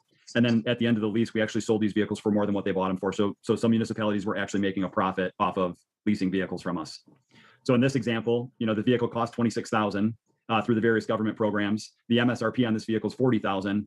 We can turn around at the end of the lease term and sell this thing for $28,500, meaning that you'll net out $950. So actually, again, make money on the fleet, which is interesting. From a safety standpoint, again, as you're turning the vehicles over more regularly, vehicles are going to be a lot safer.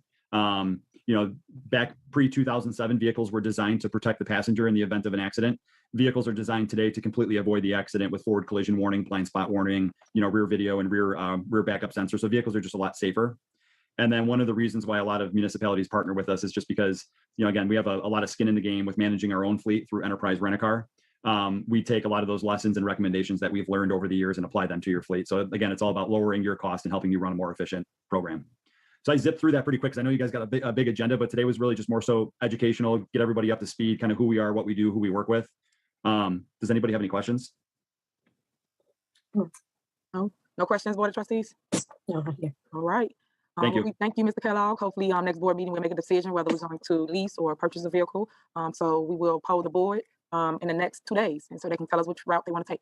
Great. Thank you. Thank you. You're welcome. Thank you. Yep. All right. Next on the agenda is discussion and possible action for ordinance for ordinance to prohibit bouncy houses in the front yard. So I know I'm not the only one that get complaints as it relates to bouncy houses being on the front line. Number one, it is a dangerous thing because you do have kids closer to the street. And I think that if you have a backyard, you should utilize your yard to put your bouncy house in. I get a number of complaints. People rent multiple bouncy houses, and some complaints be that it's on other people's yards as well. So I'm asking the Board of Trustees to support this effort and stopping bouncy houses from being on the front line. We want you guys to have outdoor activities, play with kids, have birthday parties, but utilize your backyard. It is not safe to have a bouncy house in the front lawn and the kids fall, slide off of it, and they run it all over or run in the street. I do not want, and I repeat, I do not want any one kid to get hit by a car due to the fact that someone wasn't watching them or the kid slid down the slide and went the opposite way. So Board of Trustees, please weigh in as it relates to your opinion of this. Anybody got any discussion or everybody okay with it? May I be recognized, Mayor? Sure, Trustee. I just have a question. Are we okay? So if we pass this ordinance, is it different if for like block parties? I know we have block club parties and things. It's okay when the event is designated for that. You're just saying in general.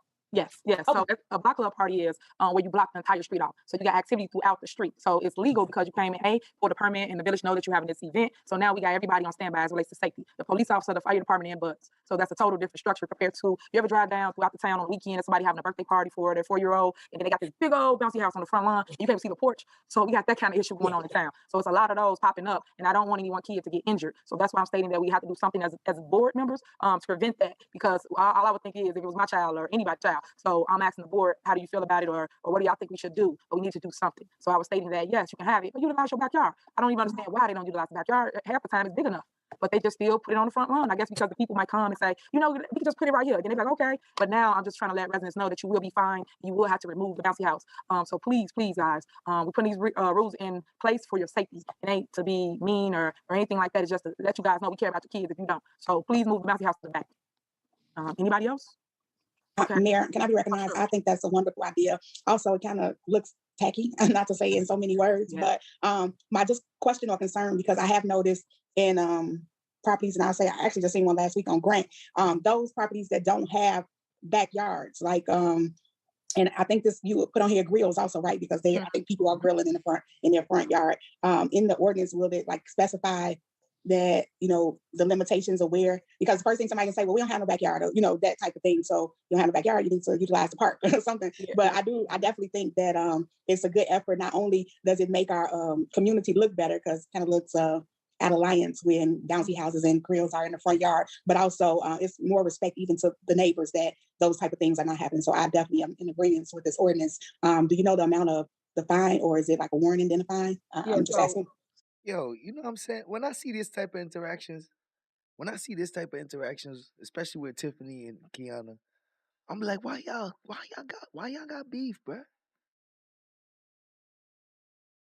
Like, you guys work so good together because, listen, she's an intelligent woman. I just think she's spiteful. That's my opinion. You know what I mean? But I think they work good together if they work together. Because I think Kiana is an actual good addition to what's going on because of how firm she's a strong woman. She's a strong woman. She's firm in what she believes in, and she stands on it. So I feel them two work good together. It's like, what happened? So I definitely am in agreement with this ordinance. Do you know the amount of the fine, or is it like a warning then a fine? I'm just asking.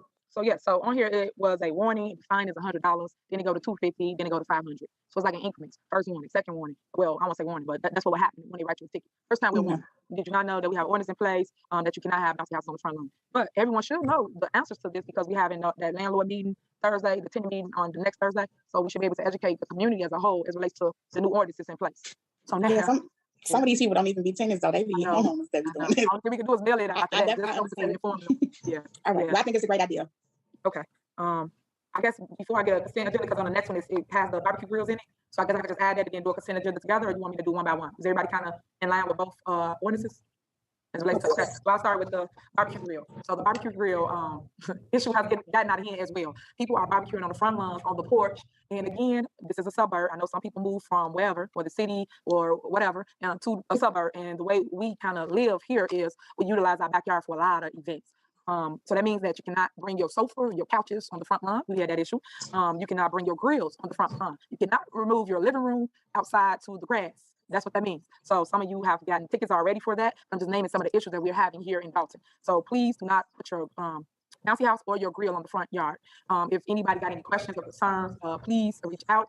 You will be ticketed going forward from here on out. Any board member got any suggestions or concerns as relates to the grilling or the bouncy house? Okay. Trustee Holmes, are you in agreement with both ordinances going to the next agenda? That means I can't stop getting no barbecue no more. That's right. Can't get out my car and run to the bouncy house.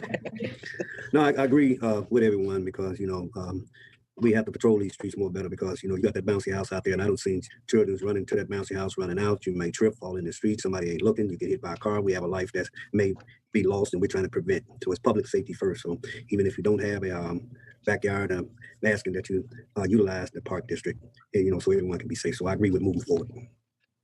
You, Trustee Norwood? Yes, Mayor, I think that we should take all the action to the backyard so that we can keep our front looking nice when people drive past. So Yeah. I want to move forward. Okay. Trustee Belcher? Yes, I'm in agreement moving forward. Okay. Trustee Steves? Oh, yes, let's move forward. Trustee House? Yes, I agree. All right. Clerk Key? 5 ayes and 1 absent. Passed. Okay. And just so you know, that's for J and K. So far, this is the smoothest board meeting they've had since she became mayor. J and K, yeah. Okay. So next, we have on the agenda, discussion and possible action for amendment to the Village of Dolton Plants and Weeds Code for increasing penalties for grass cutting regulations by commercial and railroad properties. Okay, where do I start? First, I'm going to do an overview, and then I'll tell you what the real problem is. As you drive through the community, y'all see grass that's 2 feet, 6 feet, 8 feet on abandoned properties and properties that residents live in. I think that we need to put stricter laws in place as it relates to the commercial unit, not the residential. The residential tickets are $75. Brian, are you on here? Okay, I see you. I'm going to come to you next. Let me just say 2 sentences. I'll be explaining everybody's stuff. So we have a problem on 144th to Indiana and then 144th going back west as it relates to the railroad. I know y'all see it. I hear your complaints, residents. It's becoming a jungle out there. And I am polling the board to raise the offense from first offense to $2,500, second offense to $5,000, third offense to $10,000. And again, so let me go back up. This is for commercial and railroad properties or industry properties. This has nothing, and I repeat, nothing to do with residential. Your tickets are $75. So we have to do something about it. Now, I have contacted the railroad myself, and then some of my staff members have contacted them as well. And to no avail, we haven't gotten anywhere. Half the time, they just pay the ticket. And unfortunately, guess how much the ticket is? $75 for all of that land off of 144th to Sibley. For the railroad. So if people are okay with just paying fines, we have to increase it as a board. And then we have to do something else because that's not working. So I'm just making sure that everybody understood what this ordinance entails and why we're putting it forth. I'm gonna give the floor to Brian really quickly so he can explain a little bit more. Brian? Yes. Okay, so this ordinance, as you stated, is for the commercial properties and the railroad. In the past, we have fined the railroad over $12,000 for the grass being just terribly high, anywhere from 3.5 feet to 5.5 feet high. With that, all they've done was just pay the fine. So the only other thing we can think of once they get their contractors and everything, we would just have to raise the fine because it has been nothing but complete repetition of a $75 fine here or there. Now, like as you stated, this isn't for the residents. This is just for the railroad with the block by block address system and as well as the commercial properties as well. Right. So what he means by block system is they sit over 5 blocks. So per block, he will write tickets on that property until they comply with cutting the grass because we want our community to look just like communities we all go to eat, which is South Highland, Homewood, or anything like that. When you go there, you don't see a whole forest around the industry area or a commercial area. So we have to hold the railroad feet to the fire and any other business in town that's not complying with how we want our town to look. Any questions as it relates to the fines or what we're trying to accomplish with cutting grass? Any questions, trustees? Okay, hearing none. Trustee Holmes? Yeah, I don't have a question, but I agree and I'm on board with it because I've been looking at it for a while, especially down in Indiana. I have videoed the companies that come out and try to do the cleaning. They don't groom Dolton like it's supposed to be groomed.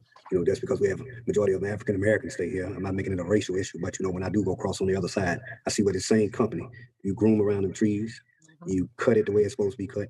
You look at Indiana right now, it was butchered. Look at the trees and then look at the grass. You still have a lot of weed way up on the trees. They don't cut around the trees. They don't cut around the edges of the curb. They just come through bushes. Whether it's paper, garbage there, they ride right over it. I got videos to prove it. And they don't rake and they don't clean. I've been saying this for a while. So Mayor, what I'm asking, not only do we go after the railroad company, let's go after the landscape company too. Even if we got to go over there and stand with the media trucks at the landscaping company, because see, you all the one come out here and cut. Whether you're getting paid by the railroad or not, this is Dolton. Dolton don't look like every other place downtown. If you're gonna come in here and cut, you're gonna come in here and cut right. You know, we understand, I agree with raising the fines, but at the same time, we need to just put them out there in the media too, to show them, you know, this is a company that you shouldn't even go to. Because find out where the owner of that landscaping company live at, and I guarantee you his grass is cut and groomed and trimmed. So when you come in here in Dolton, we want the same thing. All right, thank you, Trustee. Mayor, may I add? Lord of mercy. Bang, bang, bang. Who's that? It's Stacy. Oh, okay, go ahead. Also, on Indiana, I don't know if anyone's aware, there is a bus stop on that side of the street also. I've noticed a few times coyotes come out of those weeds that sit behind the bus stop. So it is also a safety issue also. Okay, well, thank you. And that's for the record, Keith. It's good to know. May we recognize for one more minute, Mayor? Sure, go ahead, Trustee. Most important, I can't even see the fire hydrant. Okay, it ain't funny. I'm just, okay, Trustee Norwood. I'm interested in moving forward. Yeah, keep it. Trustee Belcher. Yes. Trustee Steve. Let's just move forward. Trustee House. Yes, I agree. Okay. Clerk Keith. 5 A's. All right. All right, next on the agenda, which this is what everyone's waiting for. Dun, dun, dun, dun. Okay, so discussion and possible action for block by block program. As a trustee, 2 years ago when I was a village trustee, I advocated for a block by block housing program. What that entailed was getting all the vacant and blighted property back on the tax roll by offering them to the community. And what that means is you, resident, can buy a house from the village of Dolton for $5,000. I had two structures. That was one, and it had to be owner occupied, and the other structure was free or $1 house, and that was for investors. And people ask me to this day, well, Trustee Benal, Mayor, why did you make them? There's $1 and ours 5,000. So the dollar homes are the properties that need the most work. So some of the houses, like how we were just speaking of demolition, that might look like it need demo to the resident eye, but investor can see that house and the inside can be put together, but just need a gut job. So that a house like that will go to an investor because they have to put between $20,000 to $50,000 into their home. That's why it's basically $1 or free given to them. So let me break it down how we make our money, and I'm start with the free and the dollar homes for investors. These are the qualifications. Board members, by any means, add to, subtract, or whatever you guys feel that we need to do to make it work. Proof of funds, and before I read this, all board members, this was in your email too. Proof of funds of 20K minimum. So you have to prove that investor that you have the money. You cannot, and I repeat, you cannot come to the village of Dolton and say you want a property and you want to get in the big boy league. That's what I call it, because you got to have the money to fix the property up. If you don't have the money, you cannot buy a property from us or get a property from us and sit on it for 30 days, 60 days, a year. We're not doing it for that reason. We're doing this to put all our vacancies back on the tax roll. So you must also have a licensed and bonded contractor that's in the village of Dolton. You must pull a 90-day permit. You must get a housing inspection, initial and a final, and then an additional fee, because this is how we will make our money as it relates to the village. Additional fee will be for a final inspection. Like say you fail and you have to come back, so you have to pay again for another inspection. So there's 3 different inspection fees that the village will make. The escrow is only $1,000. It will be a lottery for investors. So that means we're going to pull a number. Some people ask me, why not pull a name? And the reason for not pulling the name is say, my last name could be Henyard, somebody else's name could be Henyard, your name could be Smith, and somebody else's name Smith. So we're going to go with a number system. You must, and I repeat, you must sell the property. This is how the village make their money. So you will walk with a 75% and we will walk with a 25% split is how it will go. Of course, budget for the unforeseen. And everybody should get an attorney. I tell everybody that get an attorney. Don't come on over here because it's so cheap and don't know the legal part of buying a house. Investor must sell property. And then I suggest that you hire a private inspector. But sometimes you can get into a property and it got a ton of issues. It could be sinking. It could be anything. But if you get someone to check it out for you before you put your money up, because you will lose your money, that will help you out. So now let's move on to the houses that's $5,000. The reason why I structured it this way is because most homeowners cry to me about how can they help their loved one, like a kid that just got out of high school or someone that's come home from college and they want to buy them a home. I don't know where they do this at in the world where you can have home ownership for $5,000. That means that you own a house for $5,000. A house could be worth $100,000 in Dolton. I don't know if y'all been watching the market lately, but these houses, Brittany, or Trustee Norwood, been going for $250,000. And I say, what is that? Where they doing that at? And they are, and they actually doing a great job on remodeling the homes. But it shows you that that investor cared enough to put that kind of value to the property by putting in granite countertops. They're doing hardwood floors throughout, things of that nature. So I'm just trying to just enlighten you on what's going on with our housing market in Dolton. Every time something get right on the market, it's gone like literally in 2.3 seconds. And Trustee Norwood can attest to this, that half the properties when you go up for a bid, it's a bidding war in Dolton. I know that sounds crazy, but it really is. So I know for a fact that once we initiate this, trustees, everybody's going to come forward. All this good vibes, good vibes, good vibes. My goodness. I'm kind of like, what's all this good, man? I've never seen them interact so well. Just like they like each other. You know what I mean? Texas and people from Texas and Florida asking to buy bulk houses like in 20 increments. I told them that's not what this program is structured for. It's structured for the people. So now let's get to the 5,000 owner occupied. You must live in this house for 5 years. Let's make sure you got that clear. So say for instance, you come in, your number come out of the head, you're number 5. So now you have to be a Dolton resident. That means you have to live in Dolton. You must live in the house for 5 years. And no, you can't go change your ID right now and say you live in Dolton. You have to already been living here. You must complete repairs within 90 days. You must pull a 90-day permit. You must have housing inspections, initial and final. And then also same thing applies to investors. Additional fees, if you fail that inspection, you got to pay for the 3rd time to re-inspect. Escrow is only $500 for owner occupied. There will be a lottery and we will pull a number for the resident. Budget is always unforeseen. Hire a private inspector. Homeowner training to maintain property, including annual inspection. There will be an annual inspection attached to this 5-year plan. So you cannot just come and get a house from us and think you're going to stay in it, say 1 year, and then the next year you rent it to your cousin or your auntie. We're not doing it. You will lose your investment that you put into that property, and we will take the property back. That's how I'm having attorney structure the law when we get ready to vote on it at the next board meeting. If you stay in this house for 5 years, She not playing. Based on what she's saying, we know all the little ins and outs and all the little loopholes people try to do and all the little slick stuff that people try to do. And she knows it too. She's saying she's making sure you ain't gonna be able to do none of that.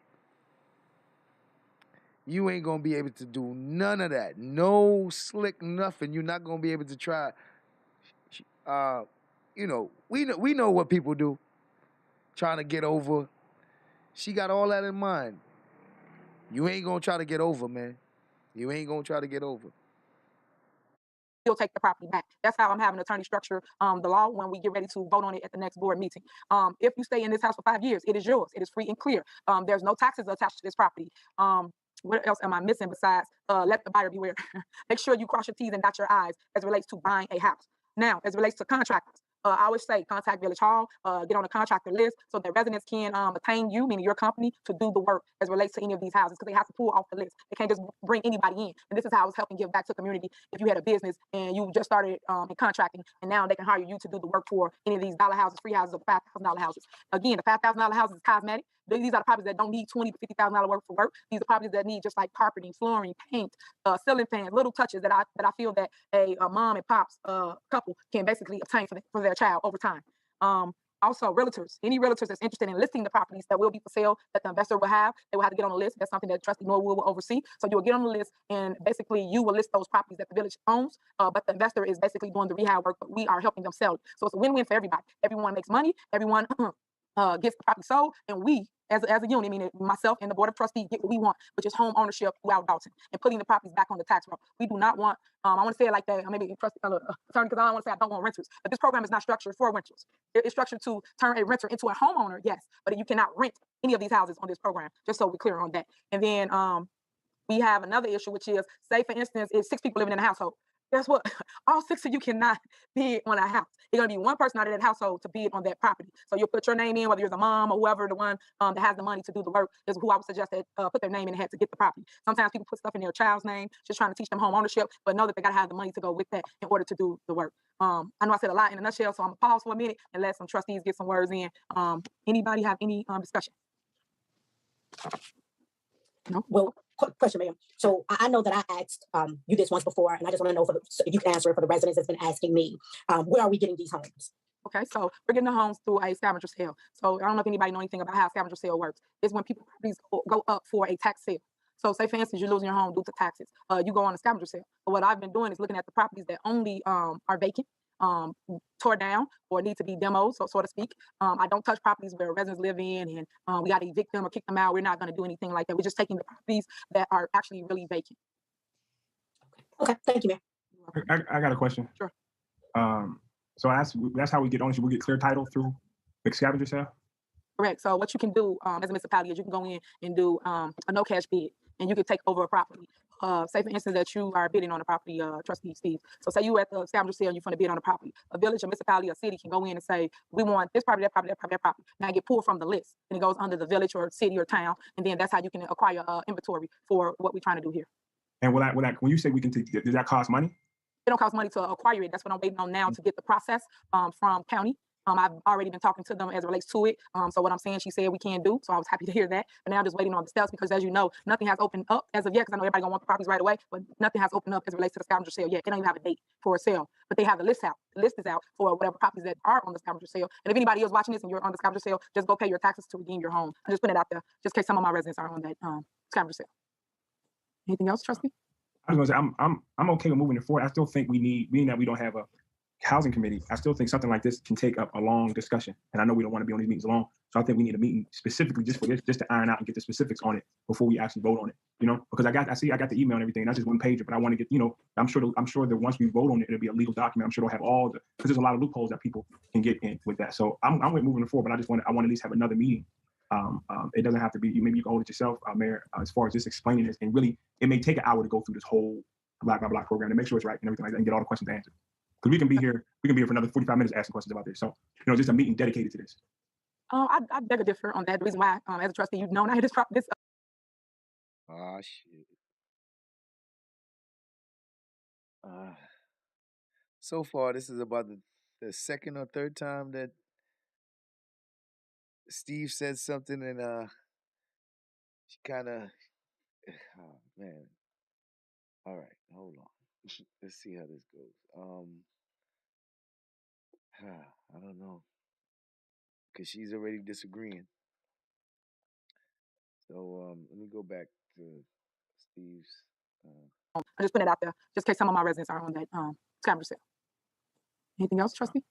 I was gonna say I'm okay with moving it forward. I still think we need, being that we don't have a housing committee, I still think something like this can take up a long discussion. And I know we don't want to be on these meetings long, so I think we need a meeting specifically just for this, just to iron out and get the specifics on it before we actually vote on it. You know, because I got the email and everything. That's just one pager, but I want to get, you know, I'm sure that once we vote on it, it'll be a legal document. I'm sure they'll have all the, because there's a lot of loopholes that people can get in with that. So I'm with moving it forward, but I want to at least have another meeting. It doesn't have to be, maybe you can hold it yourself, Mayor, as far as just explaining this. And really, it may take an hour to go through this whole block by block program to make sure it's right and everything like that and get all the questions answered. Because we can be here for another 45 minutes asking questions about this. So, you know, just a meeting dedicated to this. I beg to differ on that. The reason why, as a trustee, you've known I had this program for over 2 years. So we vetted it through. This is when everybody was all together. Everybody looked at this. Everybody put their input in as related what to do, what not to do, what to change, and here we are. So I don't want to hold anything up as relates to process.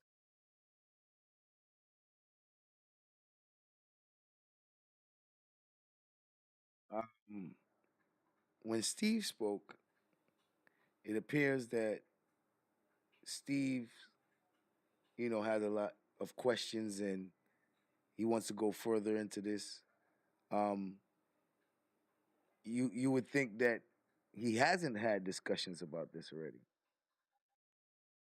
When Tiffany speaks, she says, we've had those discussions. We've been discussing this for a long time now, 2 years even. It makes me now want to know, like, okay, well, have y'all been discussing it for 2 years, Steve? Have you discussed this before? Because if you have, why did you speak and make it seem like you haven't? Because now it's gonna see, you know, this, because now she doesn't want to do what he says, which sounded so reasonable. It sounds so reasonable. Like what he says is, let's have a discussion. You know, got some questions about these things. And then she says, bro, we had the discussion. What are you talking about? Like, so that makes me feel like, wait, so you done had discussions? Why it seem like you never really, like, all right, so she doesn't want to do it because she's done it with him. Get all the questions answered. Because we can be here for another 45 minutes asking questions about this. So, you know, just a meeting dedicated to this. I beg to differ on that. The reason why, as a trustee, you've known I had this program for over 2 years. So we vetted it through. This is when everybody was all together. Everybody looked at this. Everybody put their input in as related what to do, what not to do, what to change, and here we are. So I don't want to hold anything. He said we all vetted. Everybody put their input in as to what to do, what not to do, what to change. That sounds like he was a part of the finalization of what she's talking about. that sounds like he was a part of the finalization of what she's talking about. That's what it sounds like.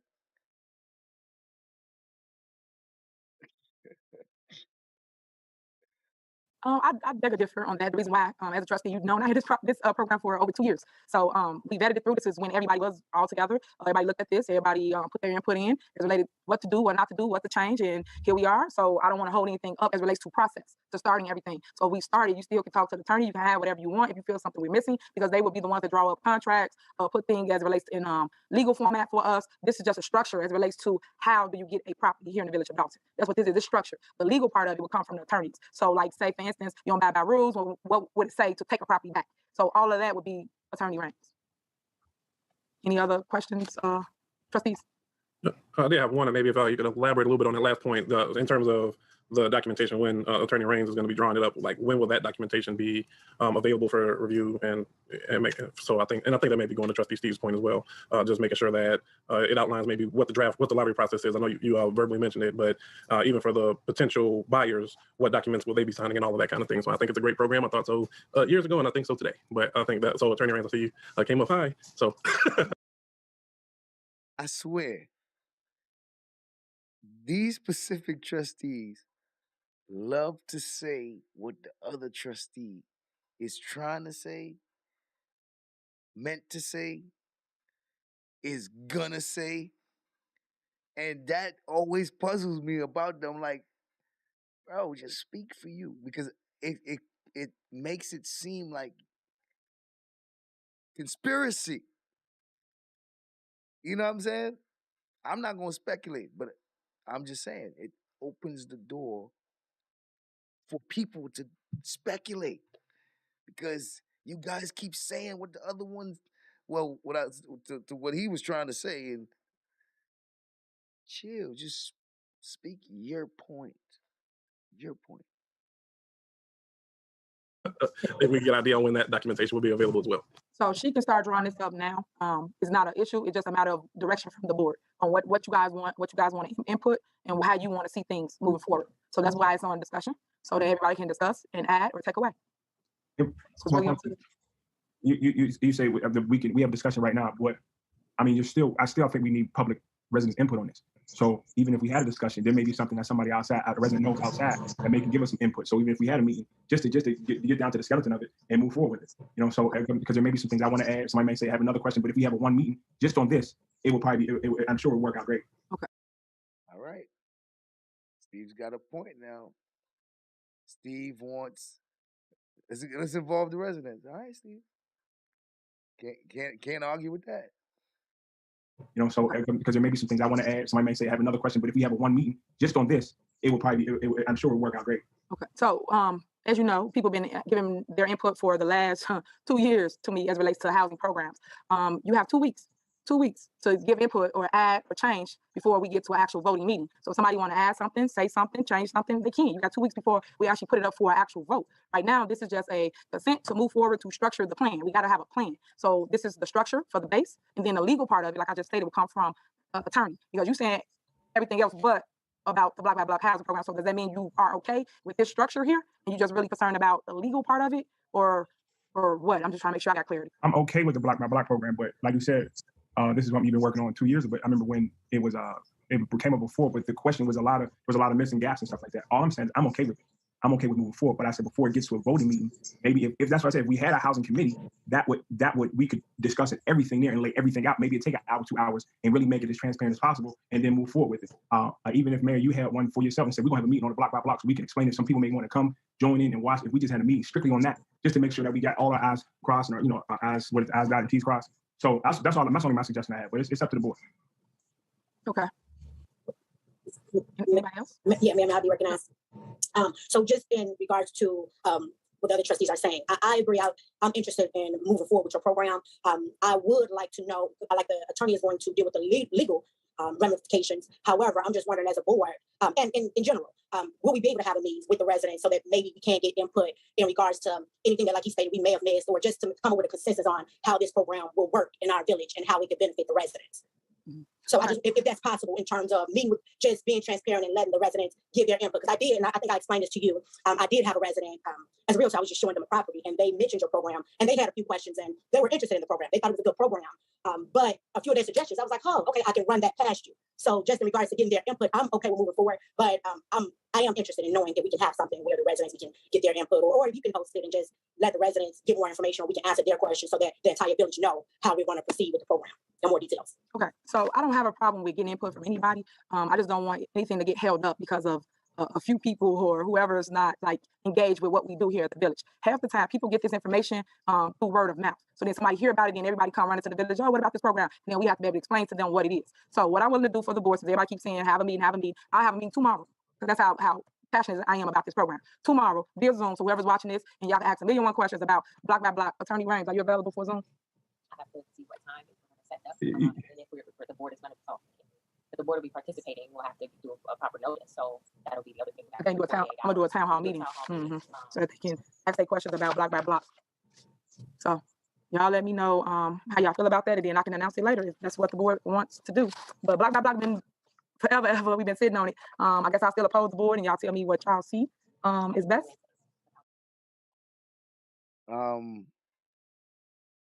This is something that's been put up for 2 years, and they all had discussions. And the meeting, this meeting that they want to have would postpone it or delay it a little bit. So she's willing to have the meeting, and she's willing to have it as soon as possible. That's a compromise. Okay. Okay, so let's start with Trustee Holmes. That's me. I agree. We got to move forward with rebuilding Dolton. I do know that the board and you are passionate about getting the message out to the community and letting them know, and also the attorney will cross the T's and dot the I's and get the information to them too. So we have plenty of time, until this comes up for a vote, but I'm in favor of moving forward. Yeah, and I totally agree too. We have 2 weeks in order to come up or change anything or give information to the attorney for an update before we get to the next board meeting. This is a discussion. Everybody keeps saying housing committee meeting. This is the same thing. This is a committee meeting. It's just with 6 heads instead of 3. So my thing was to have everybody have an input as it relates to the housing department. So that's why you will see something about housing probably on every agenda as it relates to a COW meeting, because I want everyone to talk about it instead of going from committee and got to come back to the board meeting and go to a voting meeting. So that's my take on it. Okay, Trustee Norwood. I'm interested in moving forward, like I stated, Mayor, as a realtor. I mean, it wouldn't be right if I didn't, go through a few things and make my suggestions in regards to how we can have one of the best block by block programs that there is, if that's something that we're going to implement. So I'm interested in moving forward. I just would like more details, but I know that you said that you're more than willing to chit chat with me to see about any suggestions that I may have. So we're fine. I'm interested in moving forward. All right. Thank you. What's here? Trustee Belcher. Is she gone? Trustee Belcher, I don't know if she told she had got into Kirk. She didn't know that Trustee Belcher left. Can y'all hear me? Okay, yeah, go ahead. I can hear. Trustee Belcher had gotten into a car accident. She said she was in pain. So I don't know. I think she said she was in a lot of pain. So I think she had to get off. Okay. Trustee Steves. Yeah, I'm okay with moving forward. Let's get the specifics. I know it'd be quick to try to pull off a meeting tomorrow. Within 2 weeks, I think we can have one, and let's dedicate a whole hour, 2 hours, an hour or so to it, and then we can make sure everything's right and let's move forward. Okay, Trustee House. I'm in agreement. To move forward. Yes, move forward. All right, Clerk Key. 4 A's, motion passed. 2 absent. Okay, and then you have to find out when she left the document for Trustee Belcher. Okay. Okay. Yeah. Okay, give me 1 second. I'm gonna go over my report really quick. 1 minute.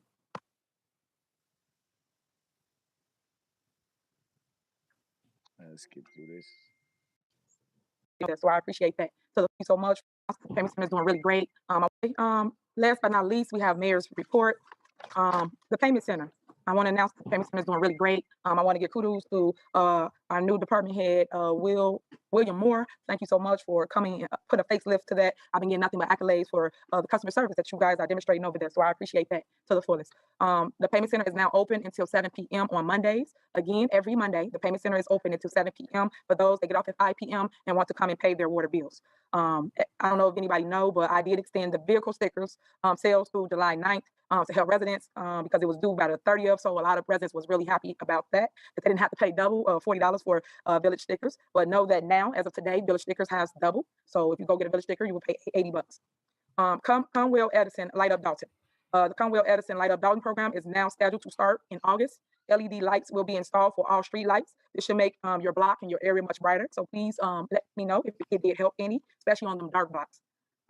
Soon we will be announcing information to give you about the program, where a Conwell Edison agency will be providing free LED lights for your porch, in your backyard, in your drive.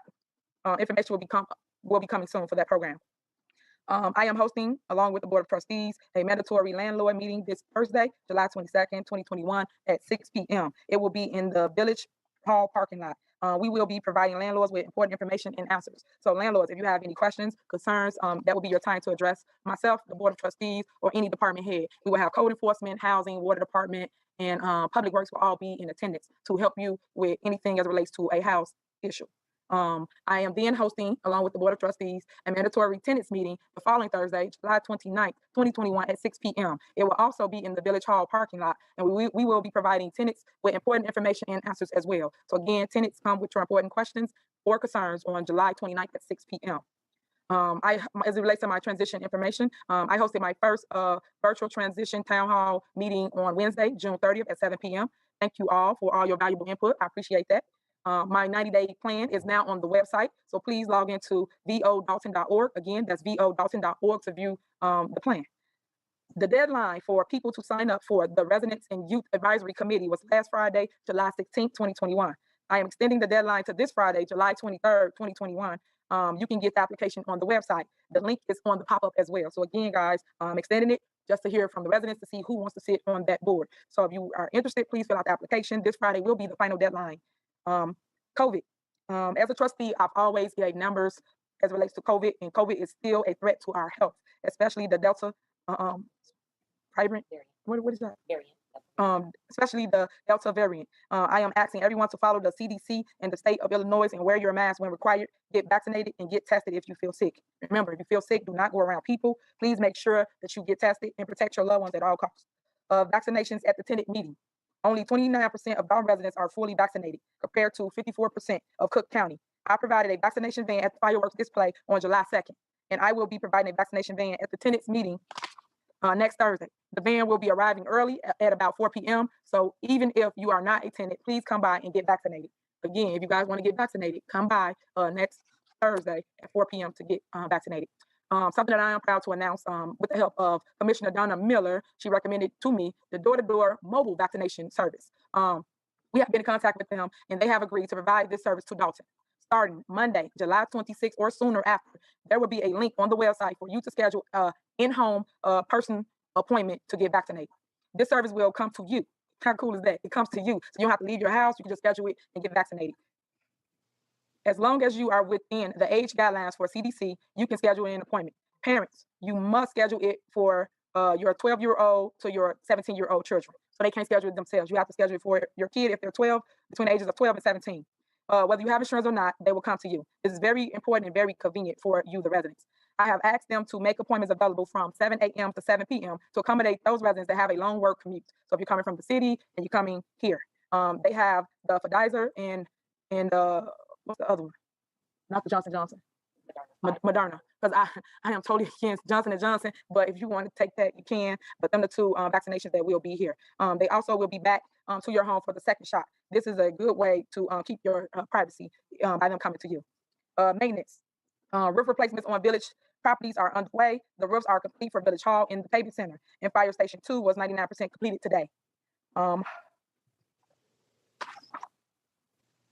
Thank you to those of you who have sent your complaints and compliments for the Public Works Department and the services. They are working hard to get your requests completed. So a lot of people have been saying that, Stacey, you're doing a great job. They love your leadership. They love the fact that you are responding to residents' complaints right when it happened, and they're not on a list and waiting forever. If they do get on a list, it's only for two days, and you send the guys out to complete it. And then also, we've been having a problem with the lights going out on Sibley, all the way from Indiana to Lincoln.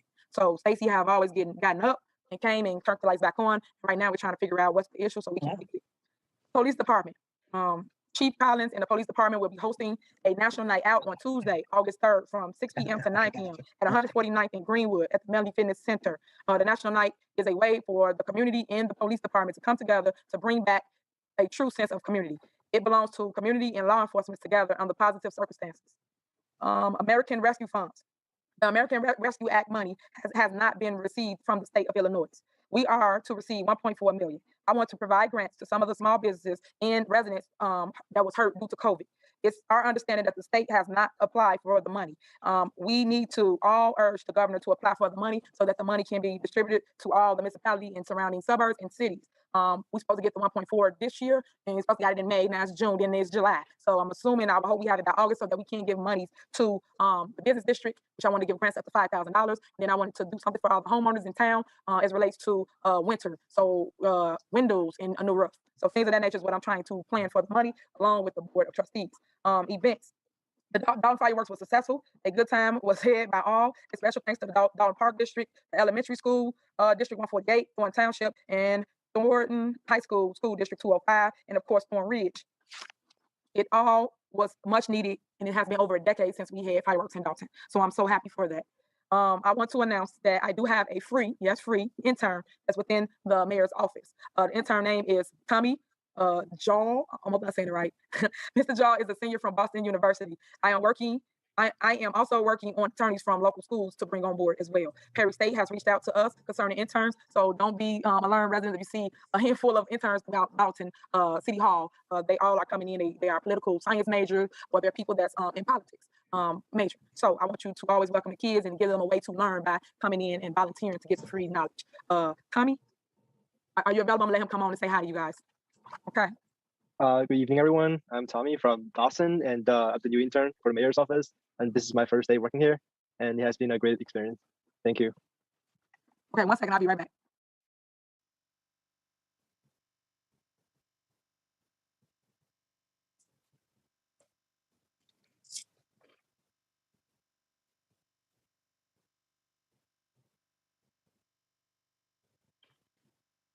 That concludes my mayor's with us until, is it mid-August? It's August 20th. August 20th. Okay. All right. So that concludes my mayor's announcement. Again, just everyone, make sure you have on your calendars, trustees, this Thursday's landlord meeting at 6 p.m. here at Village Hall. Okay, that concludes my report. Derek, let's go to citizens address. All right. We have a few questions, and most of the questions have already been answered by the village administrator. You say village Dom right here. Can you hear me? Derek, are you there? Yeah. Yeah, I'm here. Can you hear me? Okay, let me call him. Okay, give me 1 second. I'm gonna try to reach Derek so we can do. He's here. He's talking, Mayor. He's talking, Mayor. Can you hear me? I can hear you. Oh, okay. I didn't. Okay. Whew.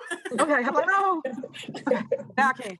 Okay, so I was saying it's a couple of questions, but most of them have been already answered by the village administrator, but I'll just go through them anyway. The first question was, is the amount given by Mr. Smith as it relates to street resurfacing from Rebuild Illinois? Looking for clarity because the mayor said it in her statement that these were COVID-19 dollars. And that was answered with the funds are from Rebuild Illinois.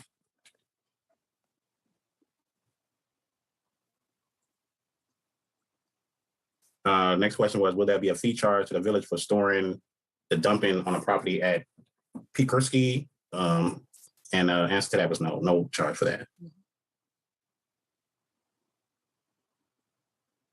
Also, would a block party permit legally supersede an ordinance prohibiting bouncy houses on the front yard?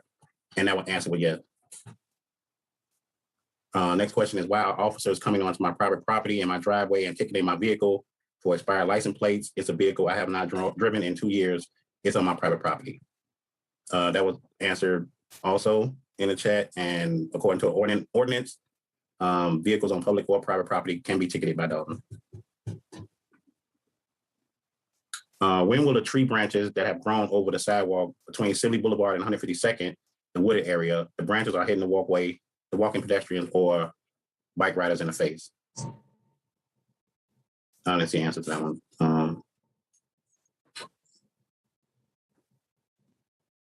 There was a question about the liens of the properties in the block-to-block program. The answer to that, the village will own the properties and make sure all the liens are off before property is added to the list. Another question, will village officials be included in the home buying lottery? Approximately how many homes are there available? Who will pay the court costs to remove the liens from the properties? Do we have a list of the properties yet? If you are already a homeowner in Dolton, are you guys saying that in order to buy the property for the $5,000, we must move out of our primary residence and live in the new home?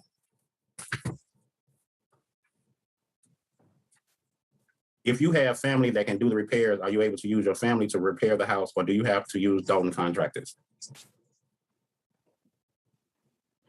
If a resident received the property, do they put up any monies until the work is done on the property? Will the 5-year ownership plan cause our community to grow into a renter's village after the 5th year? When will a village board meeting resume in person? What responsibility in the block by block did mayor give to trustee Norwood? When will the attorney have a document that residents can review on the block by block? Who is the chairperson for housing? And which trustees are on the committee? Don't you have to have 48 hours for a meeting?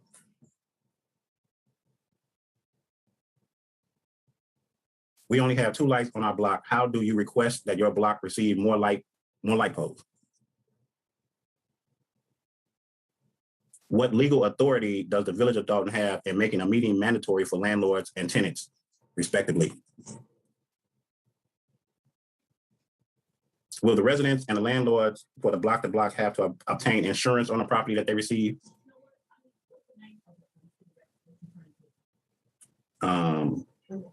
Is Officer Bacon on duty yet? If the village agrees to partner with Enterprise for new vehicles, will Public Works Department get new vehicles? What is the turnaround time for branch pickup? My block still has branches from Memorial Day weekend.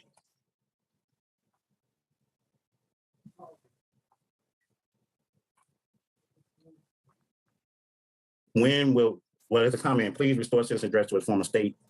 And then the last question is, when will there be a police and fire committee meeting? And that's the last question. So much. Right, residents, thank you for tuning in. Any questions that was not read into record, we will answer like we've been doing at every board meeting. So I thank you again for coming on this evening. Thank you, Board of Trustees. Meeting adjourned at 8:59. And keep motion to adjourn. Oh, that's right. Keep Trustee Belcher in your prayers for her accident she had. I didn't know she had an accident. So make sure y'all keep her prayed up and check on the trustees. Okay, motion to adjourn board meeting. Second. Motion by House. Second by Steve. Yeah. Okay. Roll call. Andrew Holmes left at 8:48. A 10-year-old was shot, so he left to handle that. So we have Norwood. Aye. Steve. Aye. House. Aye. And Belcher left at 8:20. All right, motion carries. Motion carries, yes. All right, good night, everyone. Good night. Good night. Good night. Wow. So this was Holmes had to leave because a 10-year-old or a kid was shot. Belcher was in an accident. But other than that, this is the first meeting that they've had where everything went smooth. It seemed very professional. This one was pretty good as far as the interactions amongst them. They had some hiccups, particularly with Mr. Steve. But for the most part, yeah, the interactions was pretty good. So we're gonna see the next meeting on our next live.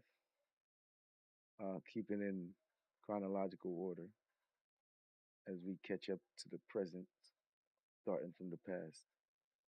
So to see at what point did these interactions amongst these professionals start getting to where it's just unprofessional ratchetness on all parts. So yeah, I would like to see how exactly did we get to a part to where it seems like there is no reconciling or there is no talking about the situation. It's just all bad. I want to thank everybody. I'm kind of low. I want to thank everybody for coming out, for participating, and I'm gonna head out, and we will do this again next time we do part 5. So you guys have a good day, night, and I'll see you again when it's time for us to go live.